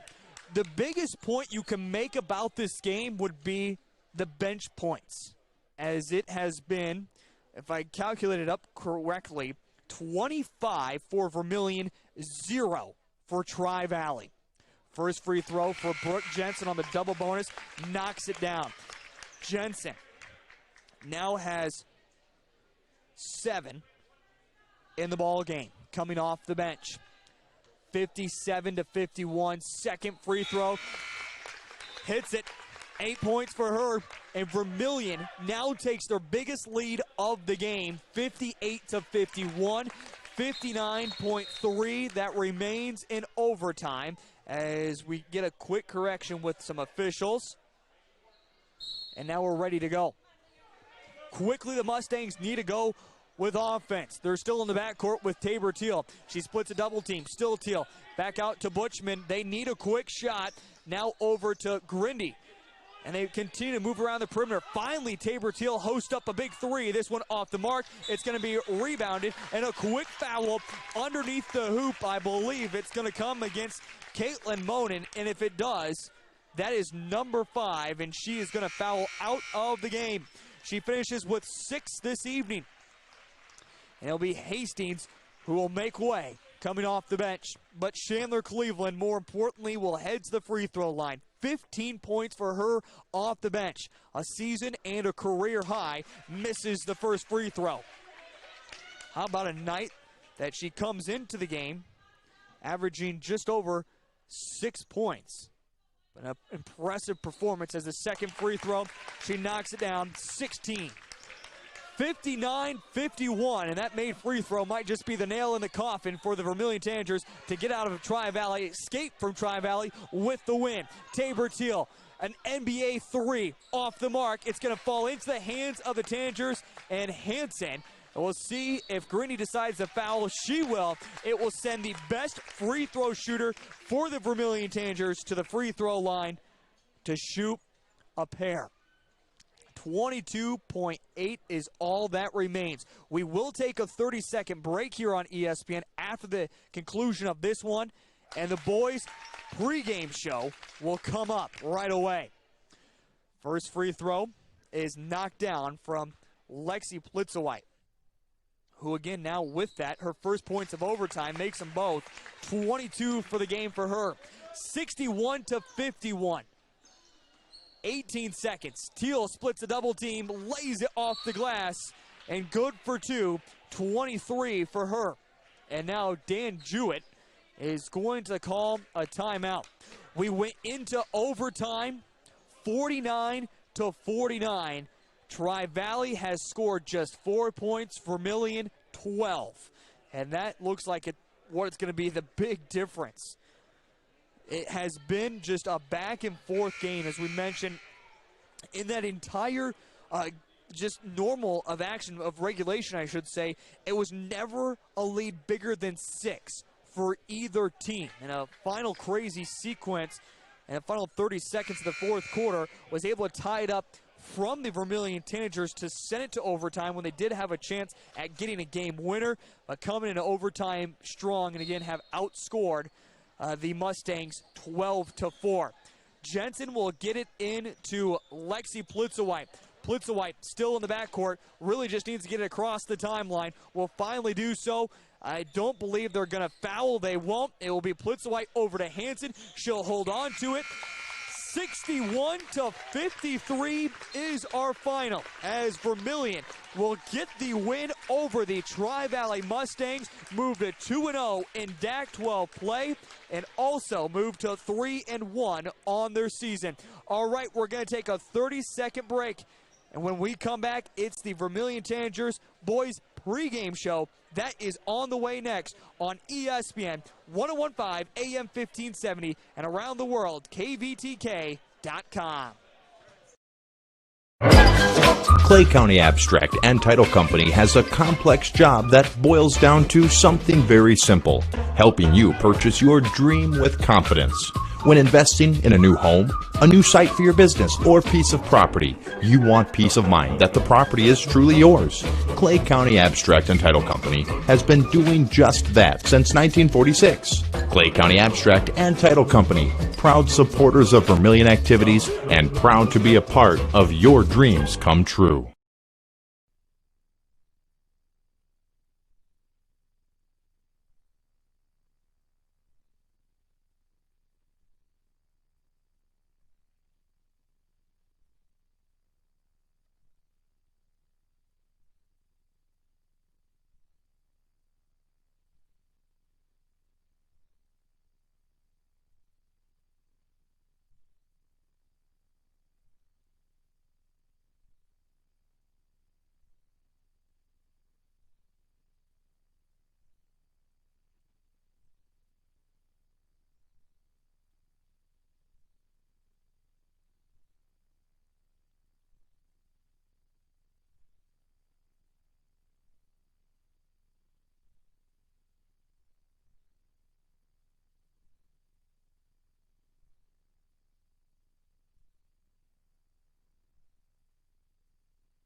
After a thrilling 61-53 victory for the Vermillion girls over the Tri-Valley Mustangs, we now get you set for Vermillion boys action. As we mentioned in our pregame show, with Vermillion now ranked number 5 according to the media standings after a couple losses from the T-Area Titans. Vermillion finds themselves in at the number 5 spot.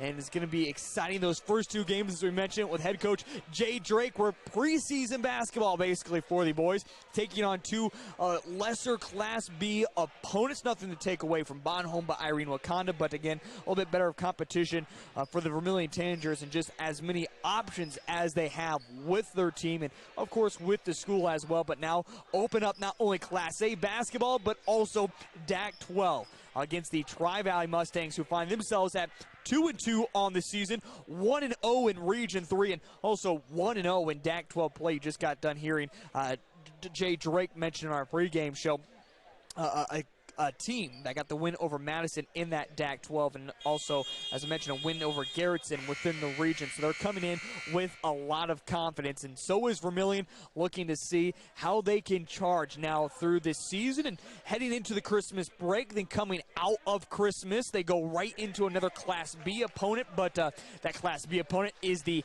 Viber Curly Cougars, that if you make the argument right now, the Cougars could be in Class A and probably compete and be within the top 5, if not top 10 of Class A. That's how good of a Cougars team they are. So look forward to that again. That game comes up, though, on Wednesday, December 30th, up at the Mitchell Corn Palace. All right, let's take a look at the starting lineups for both the Tri-Valley Mustangs and for the Vermillion Tanagers. It does look a little different for Vermillion, but first up, the Tri-Valley Mustangs. Tonight, it'll be number 1, Nick Haas, the 5'10" senior shooting guard. Number 3, Riley Haynes, the 6'3" senior small forward. Number 11, Owen Beesmore, the 6-foot junior point guard. Number 13, Lance DeWitt, the 6'1" junior point guard. And number 31, Tyler Johnson, the 6'5" senior center. For the Vermillion Tanagers, as I mentioned, one small change to their starting lineup. It'll be looking like this. Number 20, Connor Saunders, the 6-foot junior shooting guard. Number 22, Jacob Dobney, the 6-foot junior small forward. Number 24, Dylan Gestream, the 6'4" forward senior. Number 40, Nick Sorensen, the 6'4" junior power forward. And number 50, Noah Gilbertson, the 6'3" power forward. Excuse me, it'll be number 32, Jake Jensen, the 6'2" junior point guard, and not number 40, Nick Sorensen. So a couple different changes. But again, we make mention Dylan Gestream is back into the starting lineup after he missed the first game of the season due to illness. Just was not feeling well. He's been feeling underneath the weather, not because of COVID, but just in general sickness. But good to see him back. He did return last Thursday for action, coming off the bench and getting 5 points for the Vermillion Tanagers, but now back to see him in the starting lineup. So again, Saunders, Dobney, Jensen, Gestream, and Gilbertson. And of course, excuse me, task tonight for the Tri-Valley Mustangs will be shut down at Jacob Dobney, who has had himself a phenomenal first 2 games of the season and also has scored over 20 points in both those first 2 games. The Tri-Valley Mustangs get their final starting lineups onto the court. We put up 8 on the clock. To begin this first quarter, the Mustangs will be in their all-white uniforms with the numbers and letters that are in maroon. The Vermillion Tanagers tonight will be in their all-red uniforms, the numbers and letters that are in white, as Tyler Johnson and Dylan Gestream meet in the center Mustang logo. Official blows his whistle, and we are underway as the opening tap is controlled with Noah Gilbertson and the Vermillion Tanagers as he gets it quickly to Connor Saunders. And here we go, quickly trying to get underneath to Dylan Gestream. It's going to be knocked away and out of bounds by the tough defense of Owen Beesmer. It will stay with Vermillion. Just 10 seconds into this first quarter. It's quickly into Dobney. Dobney underneath to Gilbertson. Gilbertson through 2, puts up the easy jumper, and Noah Gilbertson with the first 2 points of the basketball game. It's 2-0. Into the backcourt. Finally getting the front court of a high pass up to Nick Haas for the Tri-Valley Mustangs. Now controlled with Owen Beesmer. Beesmer tries to make a pass, but it's going to be stolen away, and then contact made. It is going to be possession with Vermillion as it last does touch the Mustangs. A collision between Beesmer and Dobney. The officials call nothing. Here comes Connor Saunders across the Mustang logo, taking his time. Again, a very quick Tanagers team, one they want to go. Try to force it into the lane with Gilbertson. It's not going to work, and quickly the opposite way. Off the glass, too strong this time for Lance DeWitt. And here comes Vermillion, all the way up to Noah Gilbertson, all alone, reverse layup. And Noah Gilbertson with 4 points in the game. It's a 4-0 lead, 60 seconds into the first quarter. Lance DeWitt has it, guarded closely by Jake Jensen. He falls to the ground, gets back up, though, and now double teamed as Jay Drake is all over his boys trying to get the defense. Still in the lane, picked up by the Mustangs. Jumper off the mark, and it's rebounded by Jake Jensen. To Saunders, up to Dobney. Dobney, the three-pointer. This one hits the front iron, hits the shot clock, falls back down. That's considered out of bounds, and it will be Mustang basketball. 6:39, first quarter, 4-0. Vermillion with the lead. Mustangs in the backcourt, trying to get past a full court press that's being applied by Saunders and Dobney. Finally, the bounce pass up to Johnson. Johnson, looking for his teammates, will now get it to Beesmer. Beesmer puts up a floater. This one hits front iron. Loose basketball inside the lane, and Connor Saunders dives to the ground to tie it up. It will be possession arrow with the Mustangs. As nice job, though, by Saunders to get in there and tie it up. So along the baseline now will be Lance DeWitt to get it in for the Mustangs. Looking for somebody. Still DeWitt. Still looking. Now we'll finally get it in to Nick. Nick has it, guarded closely by Saunders. Back behind to Riley Haynes. Haynes with the right-handed dribble, guarded by Dobney. Now back to Nick along that far wing. 20 seconds. Back to the top. Johnson will shoot the three. Front iron off the mark, and Mustangs still can't buy a bucket. Saunders into the front court now. Near wing back to the top with Jake Jensen. Out to Dylan Gestring. Gestring will drive down to the low block, force up a tough shot. He misses this one. Rebounded by Riley Haynes of the Mustangs. Up to Nick Haas, the 5'10 senior guard. Still Nick trying to drive against Saunders. Now we'll have to pass back out to DeWitt. DeWitt guarded with Jake Jensen right in his face. And now moving around the perimeter over to the near side with Haynes. He'll shoot the jumper, knocks it down, and it's a three-pointer from Haynes. It's the first 3 points for the Tri Valley Mustangs. 4-3, 5:21 first quarter. Jake Jensen tries to do a little juke step, and as he does so, is going to travel, and that will be a turnover against the Vermillion Tanagers. Along the far sideline, right in front of the student section, it will be Owen Beesmer to get it into Riley Haynes for the Mustangs. Still in the backcourt are the Mustangs with Lance DeWitt in his right-handed dribble. He's going to draw a double team, now gets himself out of it. He's going to try to drive it in, but it's going to be poked from behind by Dobney. It's into the hands of Gilbertson. Gilbertson underneath to Dobney. Dobney off the glass, and good for two. Jacob Dobney, his first 2 points. It's 6-3, 5 minutes first quarter. Lance DeWitt in the backcourt as there's three Tanagers buzzing around in the backcourt. Finally up in the front court. It's with Nick Haas, and he's trying to drive against Jake Jensen. Contact made, and a foul will come against Jensen. It will be his first personal and the first team foul as well. As now coming out will be Nick, and checking in Bryce Canas for the first time this evening. 4:54, first quarter. Quickly into Haynes. He'll shoot the three. Hits absolutely nothing, and it's going to be saved by Saunders underneath the hoop. Up to Gilbertson. Now into the front court with Gestring underneath the hoop. He tries to get a reverse layup. He draws four different defenders. Can't get his shot to fall, and the loose basketball is going to be picked up now by the Mustangs, and a timeout is going to be called as Riley Haynes was about to have it stripped from behind with Jake Jensen. Brandon Federal able to call the Culligan water break just in time. We'll keep it right here again, 6-3. Vermillion has a 3-point lead over the Tri Valley Mustangs in what has been back and forth, quick first quarter. Big shots by the Mustangs, but they can't get it to fall. So continued conversation here at the first timeout used by Brandon Federal of the Mustangs as he breaks huddle with his guy. Basically, just won the call of the timeout there to retain possession.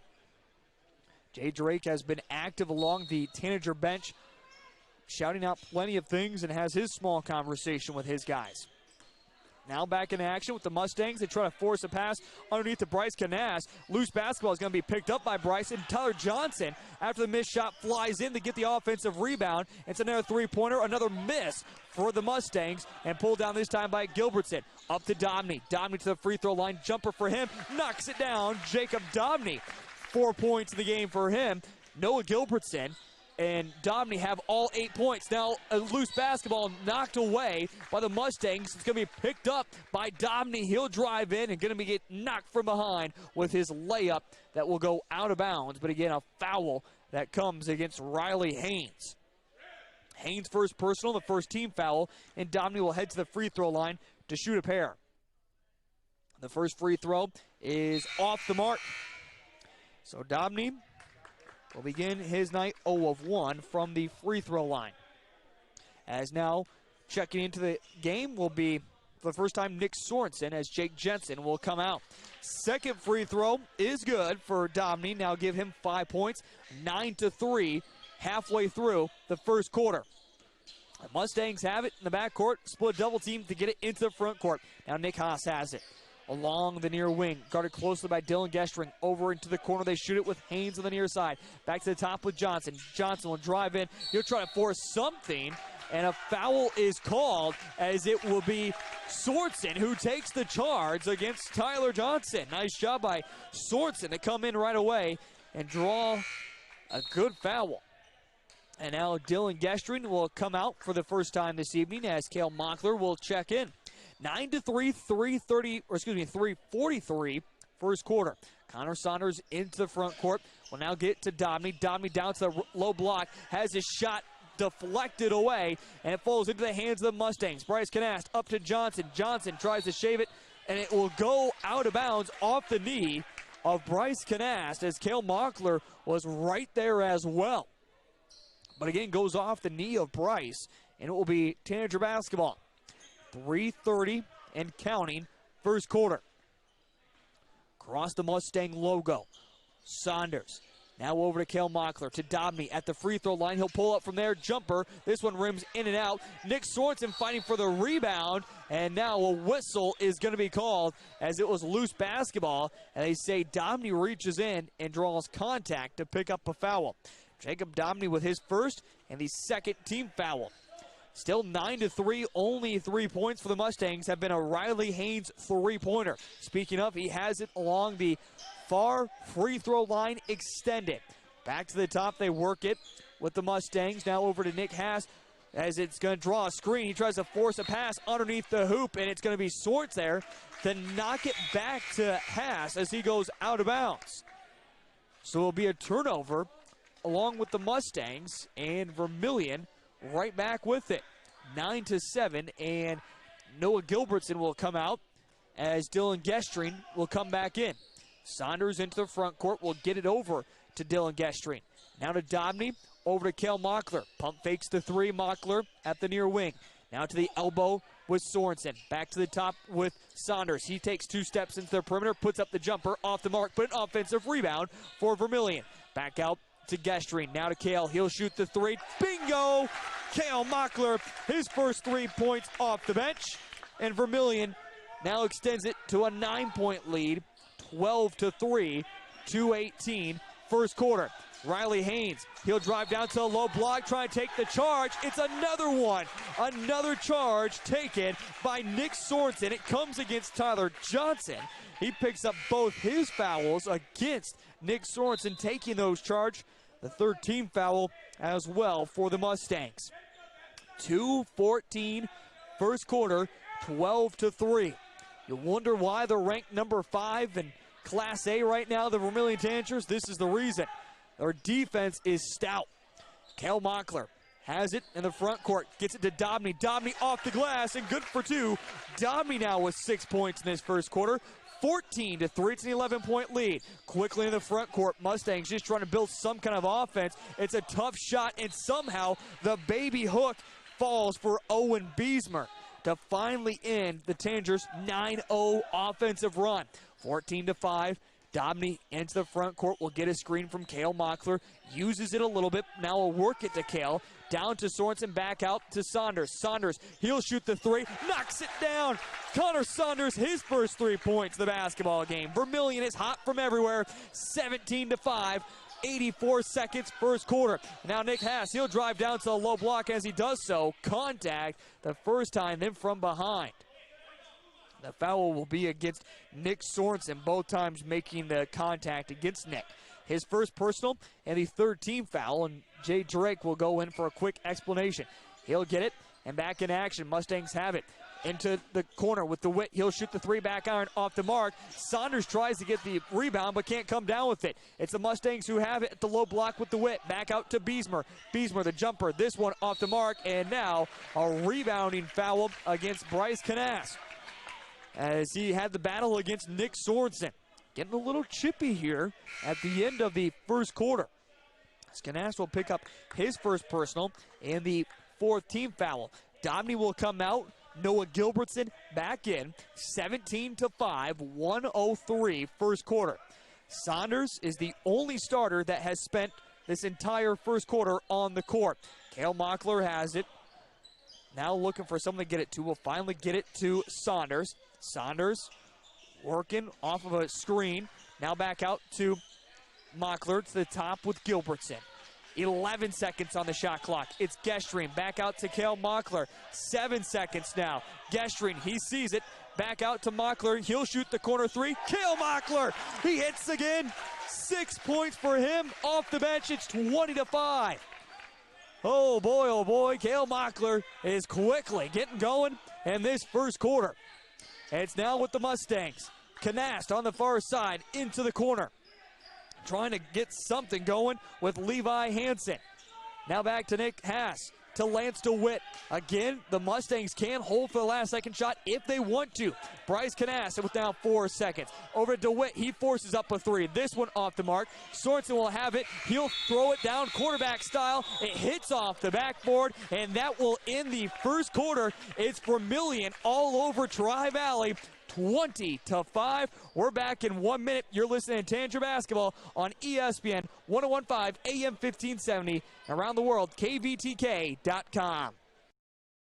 If you're considering a new roof, you want to put your roof in the hands of Dave's Roofing. Dave's Roofing specializes in residential roofing and has over 10 years of experience. Dave's Roofing covers any job from a 60 to 80 mile radius of Sioux City and has a 10-man crew that completes most jobs in 1 day. Dave's Roofing will make sure the cleanup job is done right afterwards too. And the products installed are impact rated and eligible for homeowners insurance discounts. Look up Dave's Roofing on Facebook and check out the work that's been done and customer testimonials.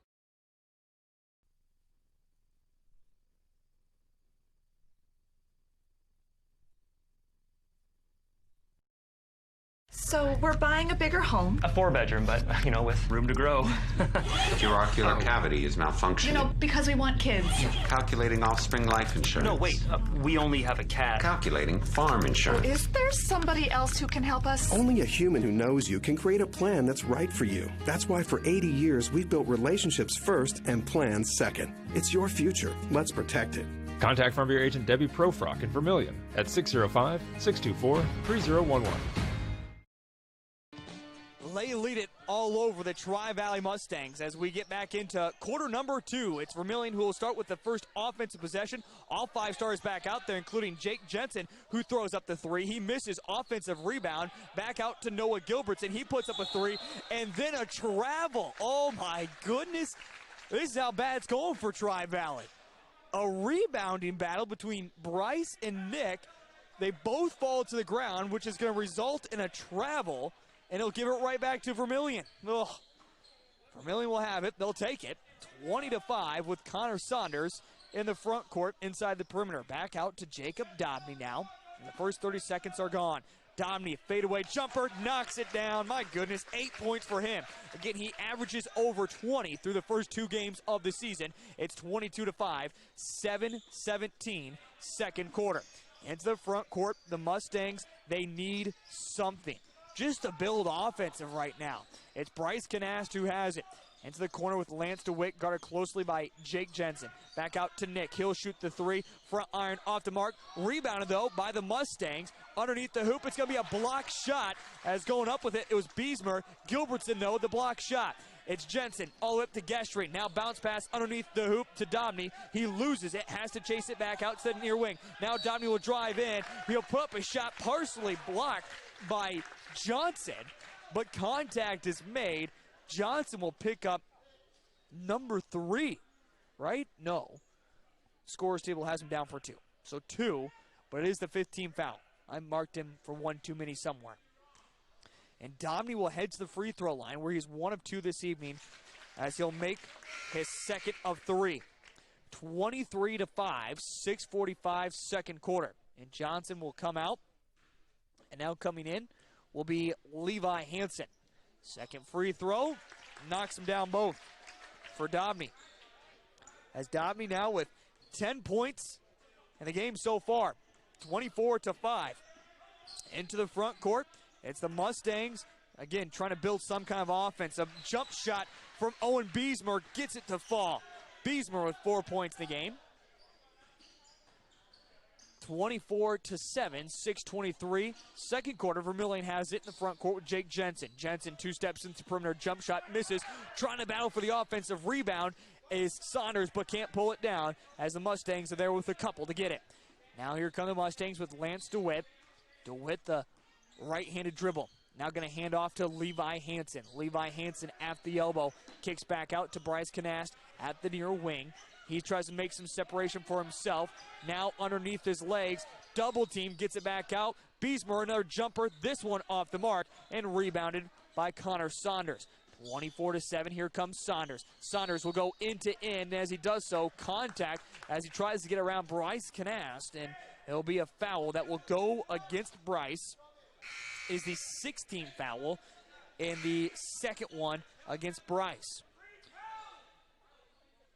Noah Haynes will come in as Nick Hass will come out. 24-7, 5:43 second quarter. Connor Saunders bounce pass into Dylan Gestring in the lane. Gestring turnaround jumper, can't find his first points of the evening. And now in the backcourt, Dobney's going to steal it away, and Dobney gets the loose basketball, lays it up and good for 2. He's got 12 for the game, 6 in the first, 6 in this second. It's 26-7, 5:20 second quarter. It's controlled along the far wing. Back out with the Mustangs. Now into the lane, trying to find some space is Riley Haynes. He forces up a shot as it was Dobney who put his hands up there. And Dobney will draw the foul, which will be his second, which is unfortunate because that might find him some time on the bench. And Riley will head to the free throw line. And Dobney knows it. He'll come out. He'll make way for Mockler after the first free throw. First one knocked down by Riley Haynes. 4 points for him in the ball game. So Dobney will come out with 2 personal fouls and 12 points in this first half. And we're at the 5:08 mark. Second one knocked down. So 5 points for Riley Haynes, 4 points for Owen Beesmer. That accounts for all 9 for the Tri-Valley Mustangs, 26 for Vermillion, and it comes from a plethora of gentlemen. Noah Gilbertson, including 4 of his own right now, controls it. Cale Mockler with 2 big threes. He has 6. Now over to Saunders. Saunders in the lane, puts up a floater too hard off the heel of the rim and rebounded by the Mustangs. Quickly comes Owen Beesmer. Still Beesmer, guarded closely by Dylan Gestring. Now get it to Riley Haynes. Haynes into the lane, puts up a jumper. This one rims in and out. It seems there's a lid on this side for the Mustangs. Gilbertson gets the rebound up to Saunders. Now over to Cale Mockler. Mockler on the free throw line, extended. Back out to Saunders. Now over to Jake Jensen. Jake Jensen almost has his pocket picked. Back to Cale Mockler. Mockler will just shoot the jumper and knocks it down. Cale Mockler continues to be big off the bench this evening. 8 points for him in the game. It is now season high. 3:58. First half, 28-9. It's Vermillion all over the Mustangs. underneath the hoop. It's going to be Riley Haynes who will go up for the shot, misses it, as Dylan Gestring will crash through the backside to try to block the shot, but makes contact, and it will send Haynes to the free throw line again. And it will be the first personal foul on Dylan Gestring and the 5th team foul on the Vermillion Tanagers. We await the free throws from Haynes, 2 upcoming. He's shaken off what was the collision from behind of Gilbertson. Will now do so. Here we go. First dribble. Shot is up, and the free throw front iron and falls down through the sock. And we'll see Nick Sorensen come in, and Noah Gilbertson will come out. 3:52. Second quarter, second free throw awaiting from Riley Haynes. And he'll knock it down. 4 of 4 now from the free throw line. 11 points for the Mustangs, 28 for the Tanagers. Saunders into the front court with the right-handed dribble. Over to Dylan Gestring, who started for the first time this season. Spin in the lane. Will now hand off last second to Sorensen. What a great assist from Dylan Gestring. And Nick Sorensen gets his first 2 points, 30-11. 3:29, second quarter.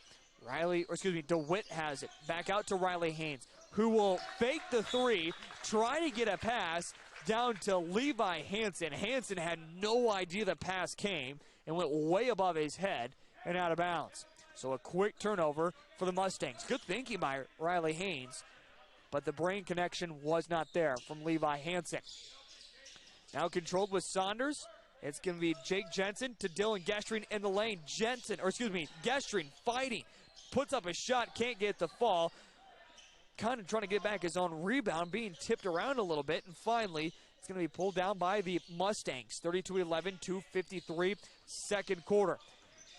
It's going to be Riley Haynes down to the low block off the glass. It's all Riley Haynes right now in this second quarter, 30-13. 2:42, second quarter, as Vermillion finding themselves on a little bit of a scoring drought. And now contact for reach-in against Hansen. And it will be the 7th team foul against the Mustangs. And it will be bonus now as Connor Saunders will head to the free throw line. 3 points for him, all coming the way of a three-pointer. Now we'll head to that free throw line for the first time this evening. First free throw on the 1-and-1, knocks down. He'll get a second opportunity. See if he can't go 2 of 2. Noah Haynes will come out. And now, coming into the game, will be Connor Christensen, the junior center for the Mustangs. 31-13. Second free throw. This one in and out for Connor Saunders. 2:36, second quarter. Here comes Riley Haynes for the Mustangs. Haynes will do it all himself, put up the shot. This one too strong off the glass. Trying to battle underneath against Nick Sorensen. And finally, enough contact is made as a foul is called. And it will be, again, bonus, and it will send Sorensen to the free throw line to shoot a 1-and-1. The foul, by the way, comes against Riley Haynes, which is unfortunate because that is now his 3rd personal, and he is going to have to come out as Nick Haas will come back in. So Sorensen will now shoot a 1-and-1. The first one off the bank and in.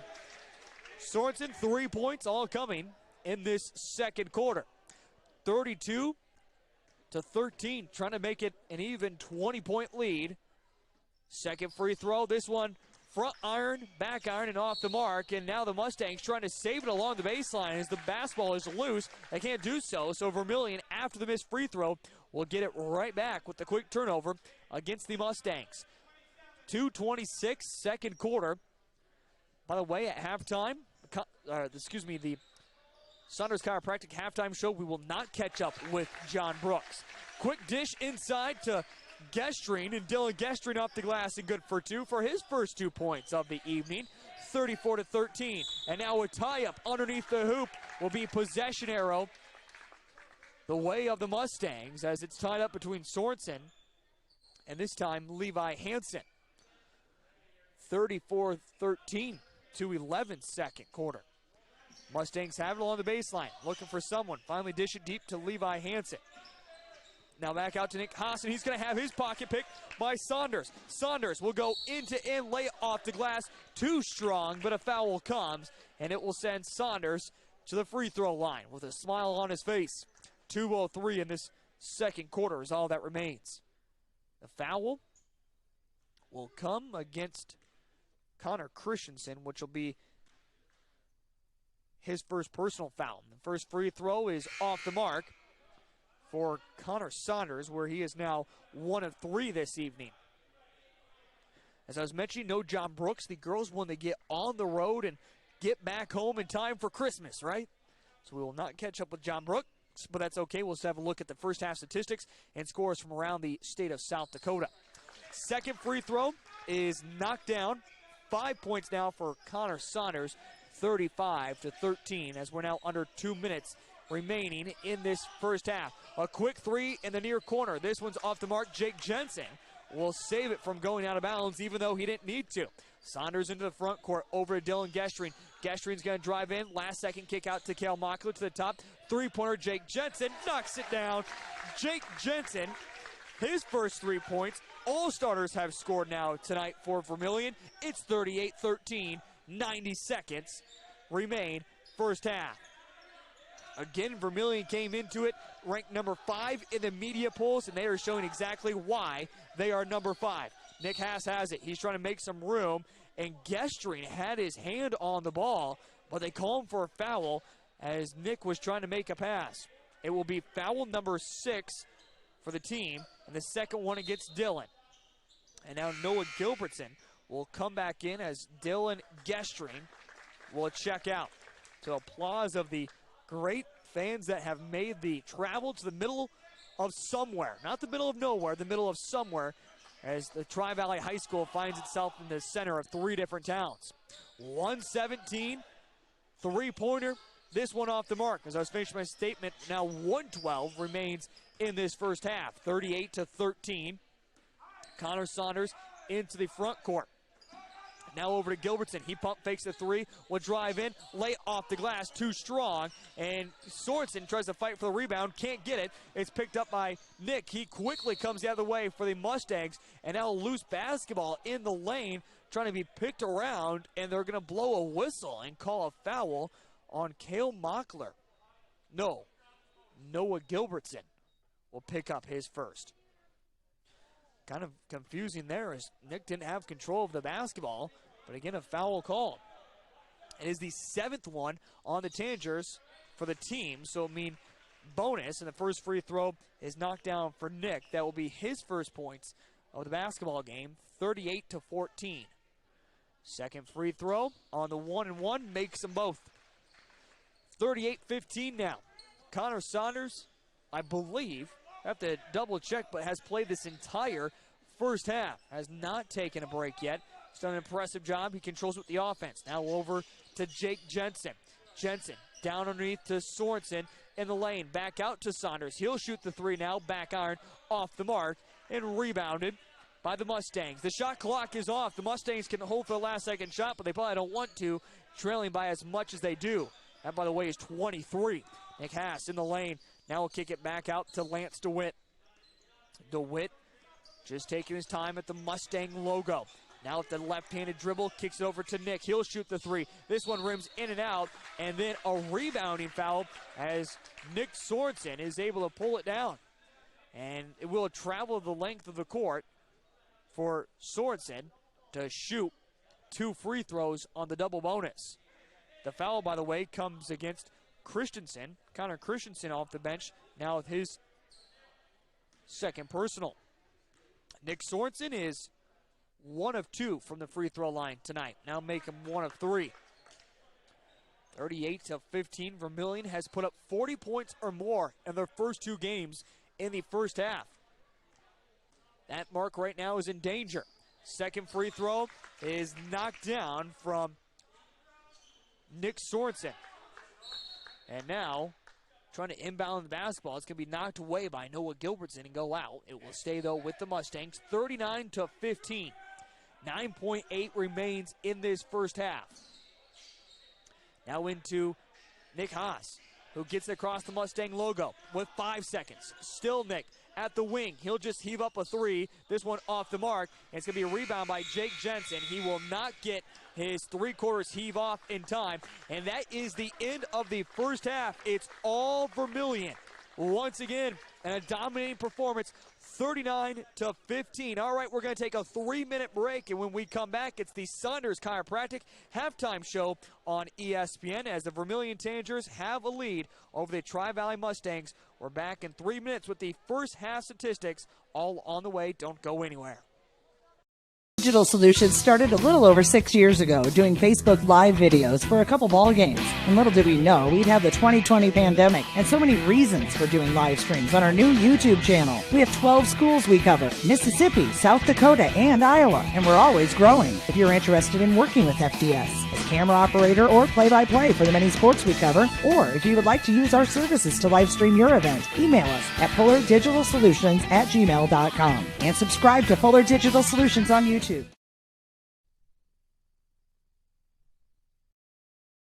Radio family is growing. Now you can listen to all of the Vermillion Tanagers broadcast on 2 stations, 101.5 FM and AM 1570. When the Tanagers are playing, tune in to either 101.5 FM or AM 1570 to catch the voice of the Tanagers, Keith Nimke, for every play. In addition, we invite you to listen to all of our ESPN programming. We thank you for listening and our radio sponsors that allow us to broadcast all of the Vermillion Tanager sports on ESPN, 101.5 FM and AM 1570. Midwest Ready Mix Equipment for Vermillion. We rent out and operate dozers, excavators. We also have aerial equipment. Dave Hertz, Midwest Ready Mix. We got telehandlers, payloaders, skid loaders, just a lot of different equipment that we rent and we sell it too. And you can rent to buy. And you end up having it for 6 months. We'll give you a buyout option on that thing. Call Dave Hertz, Midwest Ready Mix and Equipment. Vermillion. Easy to work with and not hard to find.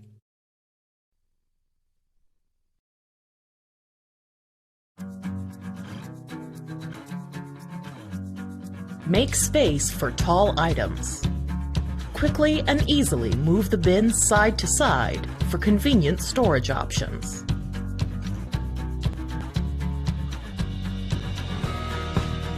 The Flexi Slide Bin. Brought to you by Whirlpool.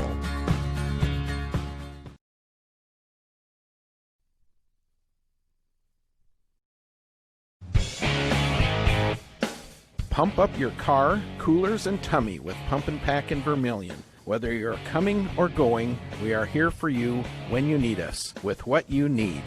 Grocery items, beer, snacks, fuel, wine, hot dogs, pizza by the slice, and now for real ice cream smoothies and shakes. Cookie dough, strawberry banana, and even mocha latte. We are open when you need us 24 hours a day with what you need at Pump and Pack on West Cherry Street in Vermillion.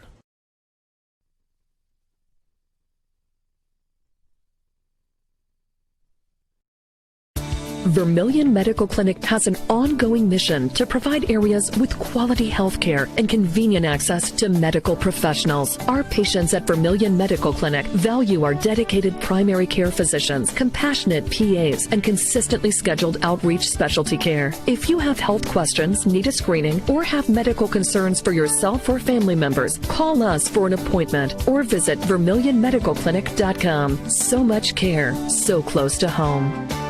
The T-Area Titans lost their first 2 games this season. Now, those 2 losses for the Titans do come against some of the top 3 teams in Class A, including Del Rapids #1 and, Dakota Valley #1 and Del Rapids #3. And it's a very tough Del Rapids team to mention. A lot of returners from a year ago, the same team that eliminated Vermillion from making it into the state tournament. That, of course, never happened because of COVID-19. But Vermillion, as I mentioned, finds themselves into the top 5, and they are showing why they deserve to be in the top 5. In fact, this is the first game out of 3 that they don't make it to 40 points or more in a first half, as they fall just 1 short of that, leading right now at halftime 39-15. Another big performance coming from Jacob Dobney as he leads all scorers right now with 12 points. Otherwise, it has been I missed a couple points. It's been 7 different scores for the Vermillion Tanagers. Again, Jacob Domney leads the way with 12. Otherwise, it's kind of balanced throughout the rest of the way. Kale Mockler with 8 points, including 2 big three-pointers in that first quarter.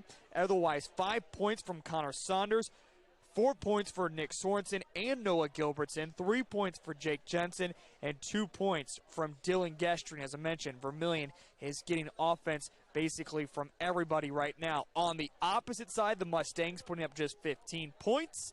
As you can imagine, it's not a lot of scoring. 9 points comes from Riley Haynes, who does have himself already 3 personal fouls in that first half. Otherwise, 4 points from Owen Beesmer and just 2 points from that charity stripe from Nick Haas for the Tri-Valley Mustangs. Otherwise, again, it has been on the lighter side.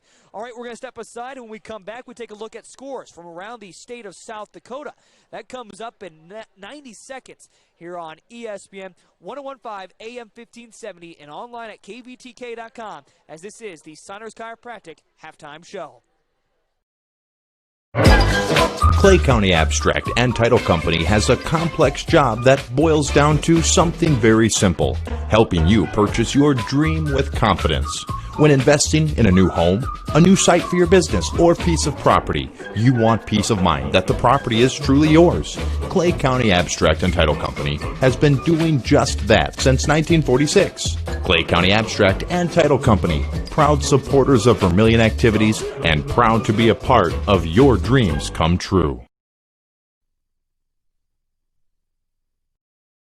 If you're considering a new roof, you want to put your roof in the hands of Dave's Roofing. Dave's Roofing specializes in residential roofing and has over 10 years of experience. Dave's Roofing covers any job from a 60 to 80 mile radius of Sioux City and has a 10-man crew that completes most jobs in one day. Dave's Roofing will make sure the cleanup job is done right afterwards too. And the products installed are impact rated and eligible for homeowners insurance discounts. Look up Dave's Roofing on Facebook and check out the work that's been done and customer testimonials.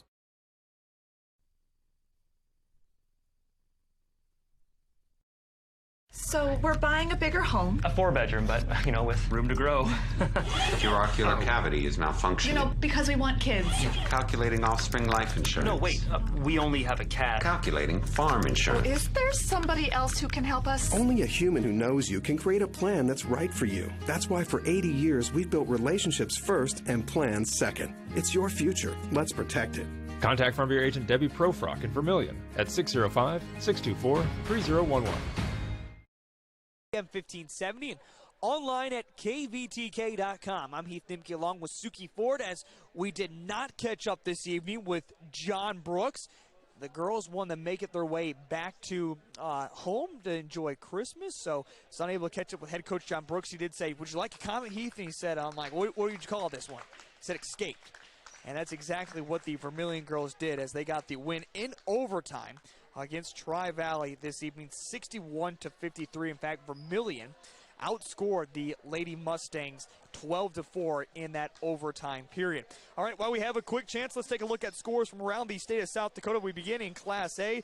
Not a whole lot of scores update right now when it comes to games of interest. Maybe the only one will be that Parkston leads it over Parker right now, 22-17. But in girls action, of course, many games going on heading into the Christmas break, and even a few that have gone final. Right now, at the end of the third quarter, West Central, another dominating season they are having. They leave over AA Watertown right now, 33-20. Other games that have gone final, it was Parkston as they get the win over Parker, 65-34. Right now, with 4 minutes left to go in the fourth quarter, it's McCook Central Montrose on top of the T area, 54-53. And other action from the DAC-12, Viborg Hurley last time checked led it over Elk Point Jefferson, 32-30. But I believe that game has gone final.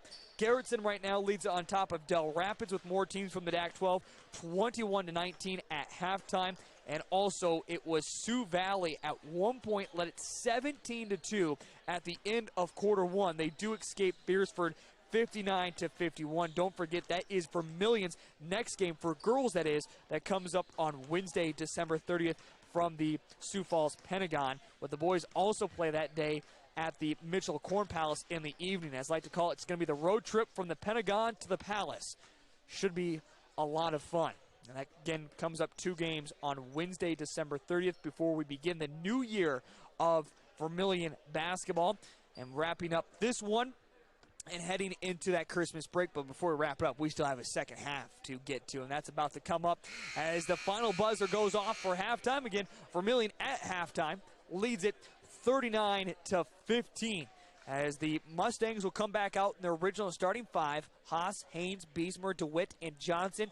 Vermillion will also come back out in their starting 5, Saunders, Dobney, Jensen, Gestring, and Noah Gilbertson.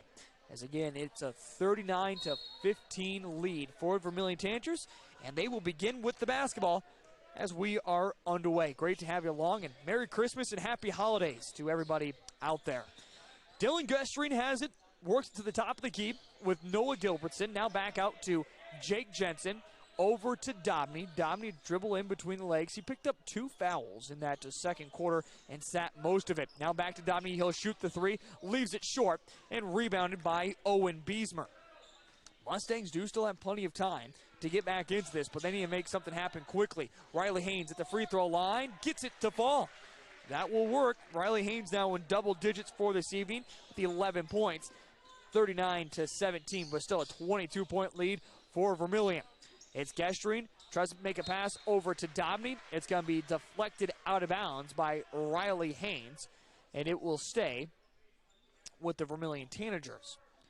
It's Saunders over to Dobney, back to Saunders. Now into lane with Gestring. Underneath the hoop is Gilbertson. He misses it, gets back his own rebound, goes back up strong through the trees, misses it. Offensive rebound by Dylan Gestring. He goes back up with it. 3rd time's the charm. And Dylan Gestring now 4 points on the evening. 41-17, 6:53, 3rd quarter. Here come the Mustangs with DeWitt. He falls over as he's trying to make his way past Jake Jensen. And Jensen is looking around like he can't believe that he picked up the foul. So the second one now on Jake Jensen and the first team foul of this second half.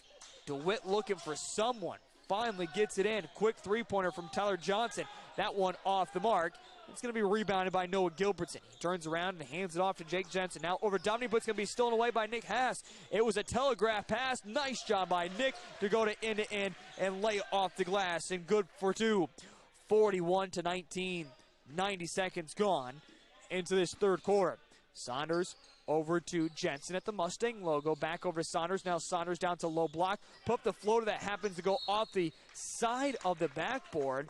Touch off of Beesmer and go out of bounds. So it will stay with Vermillion after the missed shot by Connor Saunders. 41-19, 6:15, 3rd quarter. It's back into Gestring. Out to now Dobney. Dobney works it all the way across the opposite side, near side with Jensen. 3-pointer. This one off the mark. Rebounded by Beesmer. Beesmer carries it end to end. Now will dish it over to Riley Haynes. Haynes trying to fight through the contact. Back to the top to Johnson. Johnson. This one hits off the front of the iron and rebounded by Dobney. Dobney into the front court, trying to force some space back out to Saunders. Saunders, the 3-pointer, back iron off the mark, and now a rebounding foul in the lane will go against Vermillion Tanagers in Dylan Gestring. Dylan picking up his 3rd personal foul, a 2nd team foul. Has been a quiet second half for both these teams right now. Again, 41-19, 5:36, 3rd quarter. Johnson hands it off to Beesmer. Beesmer into lane, bounce pass, bounce back out to DeWitt. This one off the mark. Rebounded by Gilbertson. Quickly up to Dobney. Dobney using the cross-country speed, trying to put up a floater. This one off the mark. And out come the Mustangs. Quickly the other way. It's Nick Haas all the way in. Now will kick out. Gilbertson tries to take the charge in the lane. He's able to do so. And it will be Nick's first personal foul and the first team foul of this second half. And now official is just holding on to the basketball, having a quick conversation with Jensen. Now we're ready to go again. 41-19, 5:14, 3rd quarter. It's Jensen to Saunders. trying to split double team with a bounce pass. They will show to Dobney. Now to Gestring. Gestring off the glass as he fights through contact. Can't get the shot to fall, but he is fouled and will head to the free throw line to shoot two. The foul comes against Tyler Johnson, which is now his third personal and the second team foul. Gestring to the free throw line to shoot two. First one is knocked down, and with that, Dylan Gestring now 3 points in this third quarter, 5 for the ball game. Second free throw upcoming. Puts it up, and this one is good, and that will give him a season-high 6 points. And now a timeout will be called by head coach Jay Drake. Will take the Culligan water break with them. You're listening to Tanager Basketball on ESPN 1015 AM 1570. We're back in 30 seconds. Digital Solutions started a little over 6 years ago doing Facebook Live videos for a couple ball games. And little did we know we'd have the 2020 pandemic and so many reasons for doing live streams on our new YouTube channel. We have 12 schools we cover: Mississippi, South Dakota, and Iowa. And we're always growing. If you're interested in working with FDS as camera operator or play-by-play for the many sports we cover, or if you would like to use our services to live stream your event, email us at fullerdigitalsolutions@gmail.com and subscribe to Fuller Digital Solutions on YouTube.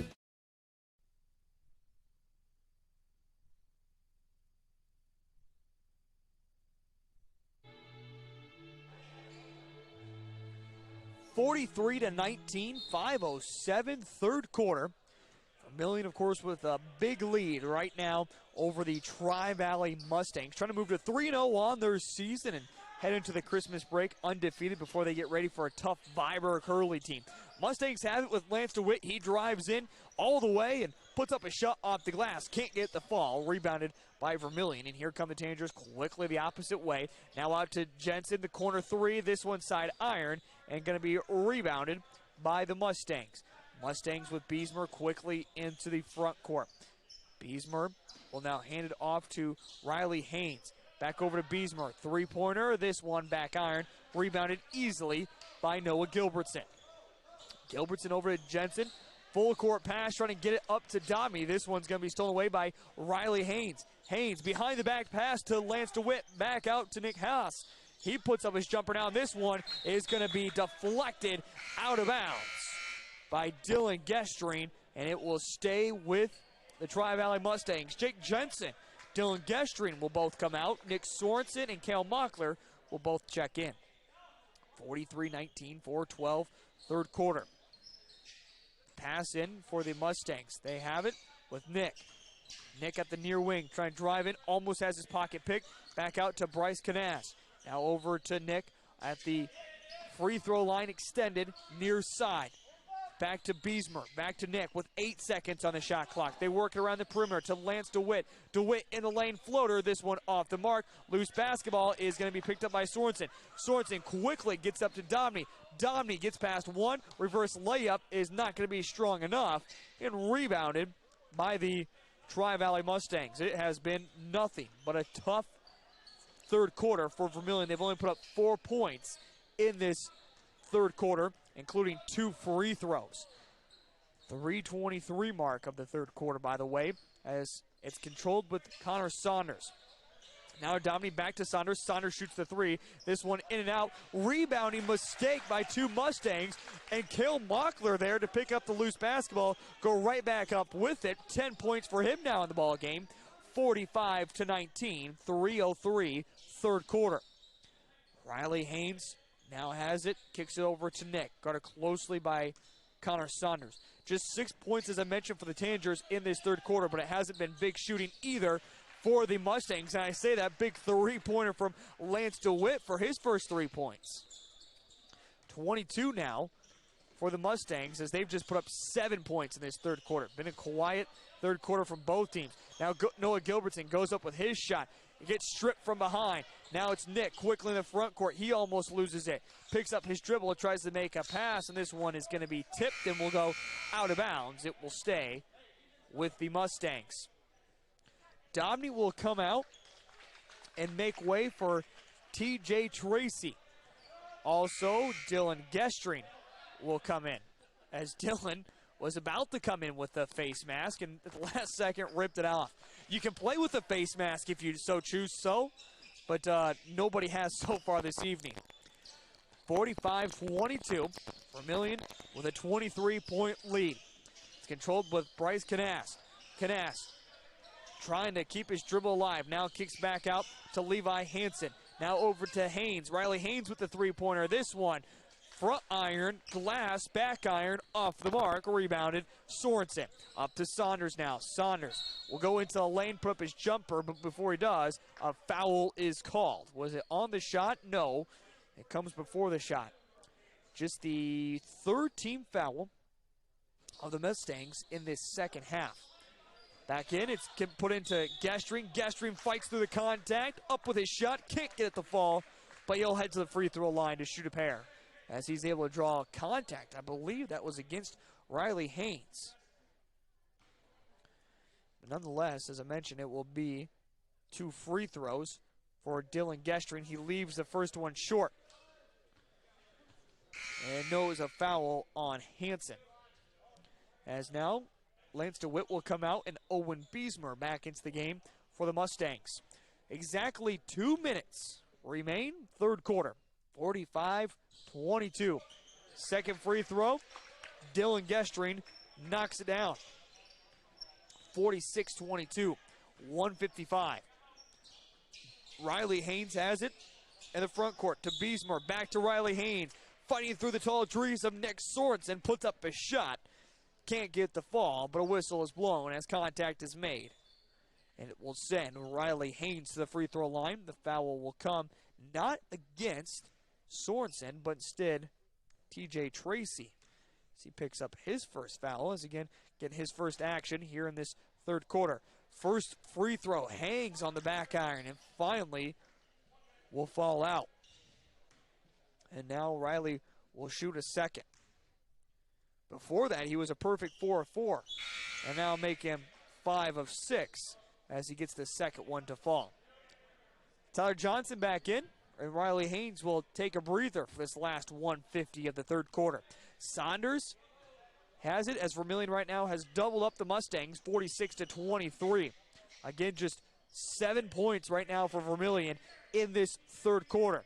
It's Dylan Gestring. Connor Saunders back to Dylan. Rainbow pass over to Kale Mockler to switch sides. Now back to Saunders to Gestring. He'll shoot the three. This one off the mark. It's going to hit the cable that supports the hoop. And that, of course, is considered out of bounds. And it will be Mustang basketball now at 88 seconds left in this third quarter. Again, has not been a very active scoring third quarter, which gives me some kind of point to talk to about Jay Drake. Always got to find the bad in some situation. I know he will. And that, I shouldn't say bad, but just always a picking point to work on with his team. Almost an over and back. It's going to be saved by Levi Hansen as he threw it off the knee of Connor Saunders and will go out of bounds. And Saunders will come out for the first time this evening. He's played the entire game until now as Dobney will come back in for the Vermillion Tanagers. Nick has it over to Beesmer. He shoots the three. This one off the mark, trying to get the rebound is T.J. Tracy, and it will go out of bounds. They say last touched by Bryce Canast. And Vermillion will have it. 54.4. 46-23. Dobney along the baseline in the backcourt will simply get it into Dylan Gestring. Back to Dobney, back to Gestring. Still in the backcourt, back over to Dobney, and finally across the 10-second line. Dobney will carry it to the free throw line. Jumper knocks it down. Dobney, his first points of this second half, 48-23. Give him 14 for the ball game. It's 7 seconds that separate the shot clock from the game clock. Mustangs have it with Johnson in the lane. Back out with Bryce. Now to DeWitt at the low block. To Johnson at the wing. Driving in is Johnson, and contact is made on the drive. The foul will come against Nick Sorensen, who picks up his second personal in the fourth team foul against the Vermillion Tanagers. So Lance will have it as the shot clock will now be turned off. They'll huck it deep to Tyler Johnson. Johnson back out to Levi Hansen. Hansen the three-pointer. This one will fall. Hansen with his first 3 points of the basketball game. 48-26. And now it's with Dobney with 3 seconds. Still Dobney. Jumper, and this one draws the contact against Bryce Canast, which will be his third personal. And we'll head to the free throw line. Jacob Dobney to finish off 2 free throws with 1.4. That's all that remains in this third quarter. First free throw, knocks it down. So Jacob Dobney now 15 points for him in the ball game. He missed his first free throw, otherwise has been perfect since. 4 of 5, now marking 5 of 6. And then a quick rebounding foul with no time that even goes off the clock as TJ Tracy goes hard to the ground. And a foul that will come against Tyler Johnson. And TJ Tracy is slow to get up. Trying to shake it off, and it's going to be a foul that will go against Johnson. So now it'll be a foul against TJ Tracy is what they're going to call it on. As it looked like contact against Tyler Johnson. All right, well, I guess they'll call the foul on TJ Tracy as he continues to limp around a little bit. And now in a full court heave for Lance DeWitt, nowhere close. And that will end the third quarter. It's all Vermillion, 50-26. You're listening to Tanager Basketball here on ESPN 101.5 AM 1570. We're back in 60 seconds on ESPN. Our radio family is growing. Now you can listen to all of the Vermillion Tanagers broadcast on 2 stations, 101.5 FM and AM 1570. When the Tanagers are playing, tune in to either 101.5 FM or AM 1570 to catch the voice of the Tanagers, Heath Nimke, for every play. In addition, we invite you to listen to all of our ESPN programming. We thank you for listening and our radio sponsors that allow us to broadcast all of the Vermillion Tanager sports on ESPN 101.5 FM and AM 1570. Midwest Ready Mix Equipment's Vermillion. We rent out and operate dozers, excavators. We also have aerial equipment. Dave Hertz, Midwest Ready Mix. We got telehandlers, payloaders, skid loaders, just a lot of different equipment that we rent and we sell it too. And you can rent to buy. And you end up having it for 6 months. We'll give you a buyout option on that thing. Call Dave Hertz, Midwest Ready Mix and Equipment. Vermillion. Easy to work with and not hard to find. 26 as we begin this fourth quarter of action between the Tri-Valley Mustangs and the Vermillion Tanagers. The Vermillion Tanagers, by the way, all starting 5 guys back out in the court. Same way for the Tri-Valley Mustangs. Speaking of, Nick Haas has it. He shoots the 3. He doesn't hit anything. And it will be saved by Jake Jensen. He'll get it up to Dylan Gestring. Back up to Jensen. Now Dobney splits a double team. Still Dobney in between the legs into a lane. And Dobney is going to draw some hard contact as he tried to force something. And he will head to the free throw line after the hard contact to shoot a 2. Foul, by the way, will come against Tyler Johnson, which will be number 5 for him in the game. And he will foul out, finishing with 0 points on the evening. By the way, we'll bring you scores from the state of South Dakota. And after it being 55 degrees today in Vermillion, we'll talk about some snow as well, as there's just been an issue from the National Weather Service. You can almost guess what that means. 7:23 in this fourth quarter. Now a quick stoppage of play as it'll be Vermillion basketball along the baseline with Connor Saunders. Quickly into Dobney. Dobney will go up, and this time he will draw the contact and will head to the free throw line. The last foul, I should say, was not free throws from Dobney. They had to get that sorted out. That's why Saunders was at the baseline. Got it back into Dobney. Dobney went up with this shot, and this time was fouled. And we'll, again, head to the free throw line to shoot a pair. First free throw is good. So Dobney has now scored in each and every single quarter again. And he entered into this fourth quarter with 16 points, and both free throws good there. Now has 18. Again, he averages 21 points, again, a game, and just 3 away from that mark. 52-26. It's in the front court with the Mustangs. Bryce Canast along the baseline now underneath the hoop, dishes it to Riley Haynes, and Riley Haynes goes up. And he has scored in all quarters, now 13 for the ball game for him. Gilbertson in the front court with almost a full court pass from Jake Jensen, trying to get back out. And now it's going to be a charge taken, or no, a foul, I should say, by Jake Jensen as he lost it to Owen Beesmer and then tried to get it right back. And now a timeout is going to be called by head coach Jay Drake. Again, a foul that goes against Jake Jensen, his 3rd personal, in the 6th team foul. We're going to keep it right here on ESPN. Go back to what I was mentioning a little bit ago. It was 55 for a daytime high in Vermillion, and now the National Weather Service out of Sioux Falls has issued a blizzard warning for Sioux Falls, Vermillion, Yankton. That starts at 6 o'clock tomorrow morning, and it's expected 3 to 6 inches of snow. Winds could possibly gust as high as 55 miles an hour. So enjoy that. Isn't that the way winter works? 52-28, 6:53, 4th quarter. It's Nick Haas who has it as we're back into action. Owen Beesmer back over to Nick. Nick with the ball above his head. Back out to Riley Haynes. Haynes will dribble it in between the legs. Still Riley. Kick back out to Bryce Canast. Over to Nick. Nick behind his back. And now over to Levi Hansen in the far corner. 10 seconds on the shot clock for the Mustangs. Back out to Nick. He'll just heave up a 3. This one off the mark. Loose basketball still on the ground. Finally picked up by Connor Saunders. Quickly the fast break up to Gilbertson. And now an underneath pass that is going to be a foul? How was that a foul on Noah Gilbertson? He passed the ball before contact made.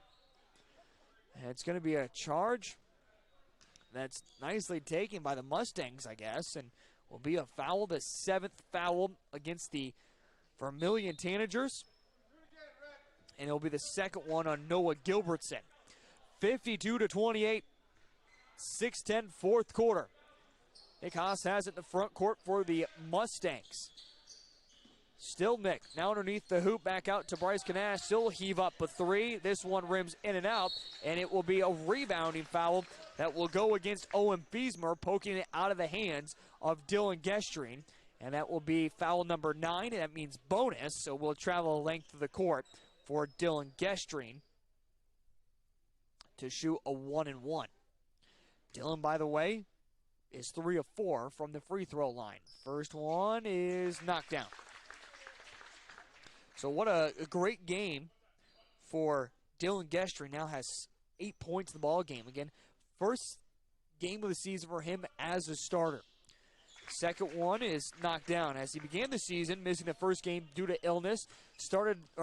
Came off the bench in that second game, getting 5 points, and now getting that official start tonight and having 8 for the ball game. 54-28. Mustangs have it with Bryce Canast and the front court. Now over to Nick Haas at the top of the key. Nick spinning the lane, almost has it knocked away. Basketball is still rolling around on the court as it is finally knocked away and picked up by the Vermillion Tanagers. Bounce pass from Jensen up to Connor Saunders. Saunders over to Gestrine. Gestrine to three-pointer. He continues now 12 points. 12 points for him in this ball game. 57-28 as we're getting even closer to a running clock. This one off the mark.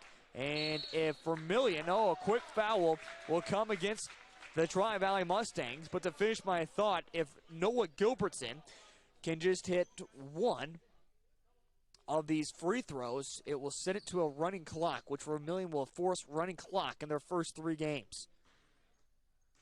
Keep giving you crazy statistics like that. 57-28. First free throw is knocked down for Noah Gilbertson. That is his first points since the first quarter. He has 5 for the ball game.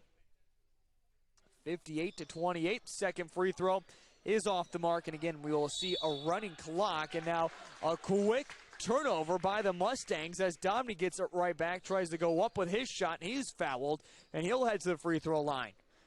Foul comes against Owen Beesmer. And Beesmer picks up now his 4th. And we are going to see the benches clear, at least for the Tri-Valley Mustangs. And now Jay Drake is looking around at his squad to clear the benches. Dobney puts up his free throw and knocks it down. And with that, Dobney now 19 points in the ball game. If he can make this next one, he'll be 20. Noah Gilbertson will come off. Dylan Gestring, Jake Jensen will all come off. Sorensen, TJ Tracy, Kel Mockler, and who am I forgetting? Carter Mart, there he is, will also come on. I knew I was forgetting one more. And with that, Dobney nails both free throws. He'll finish with, I believe, let's see, make it for sure. It will be 20 points for the ball game for him.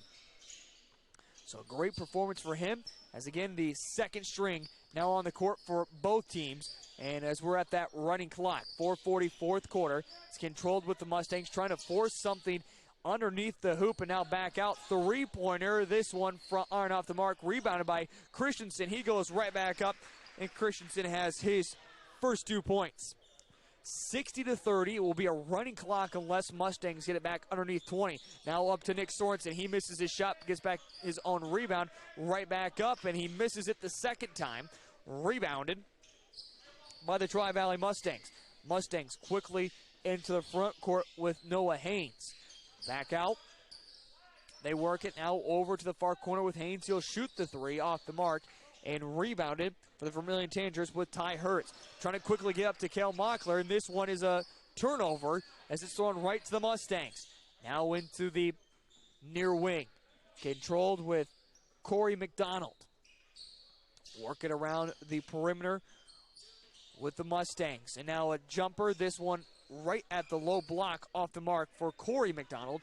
Rebounded once again by the Vermillion Tanagers as they'll see a couple more. All guys who dressed tonight for Vermillion will get that chance to play. Cale Mockler fighting his way through contact. Is not going to be able to get a shot in the fall, but an offensive rebound still underneath. And now Nick Sorensen is going to battle through. No, he traveled with it instead of getting the foul to go his way.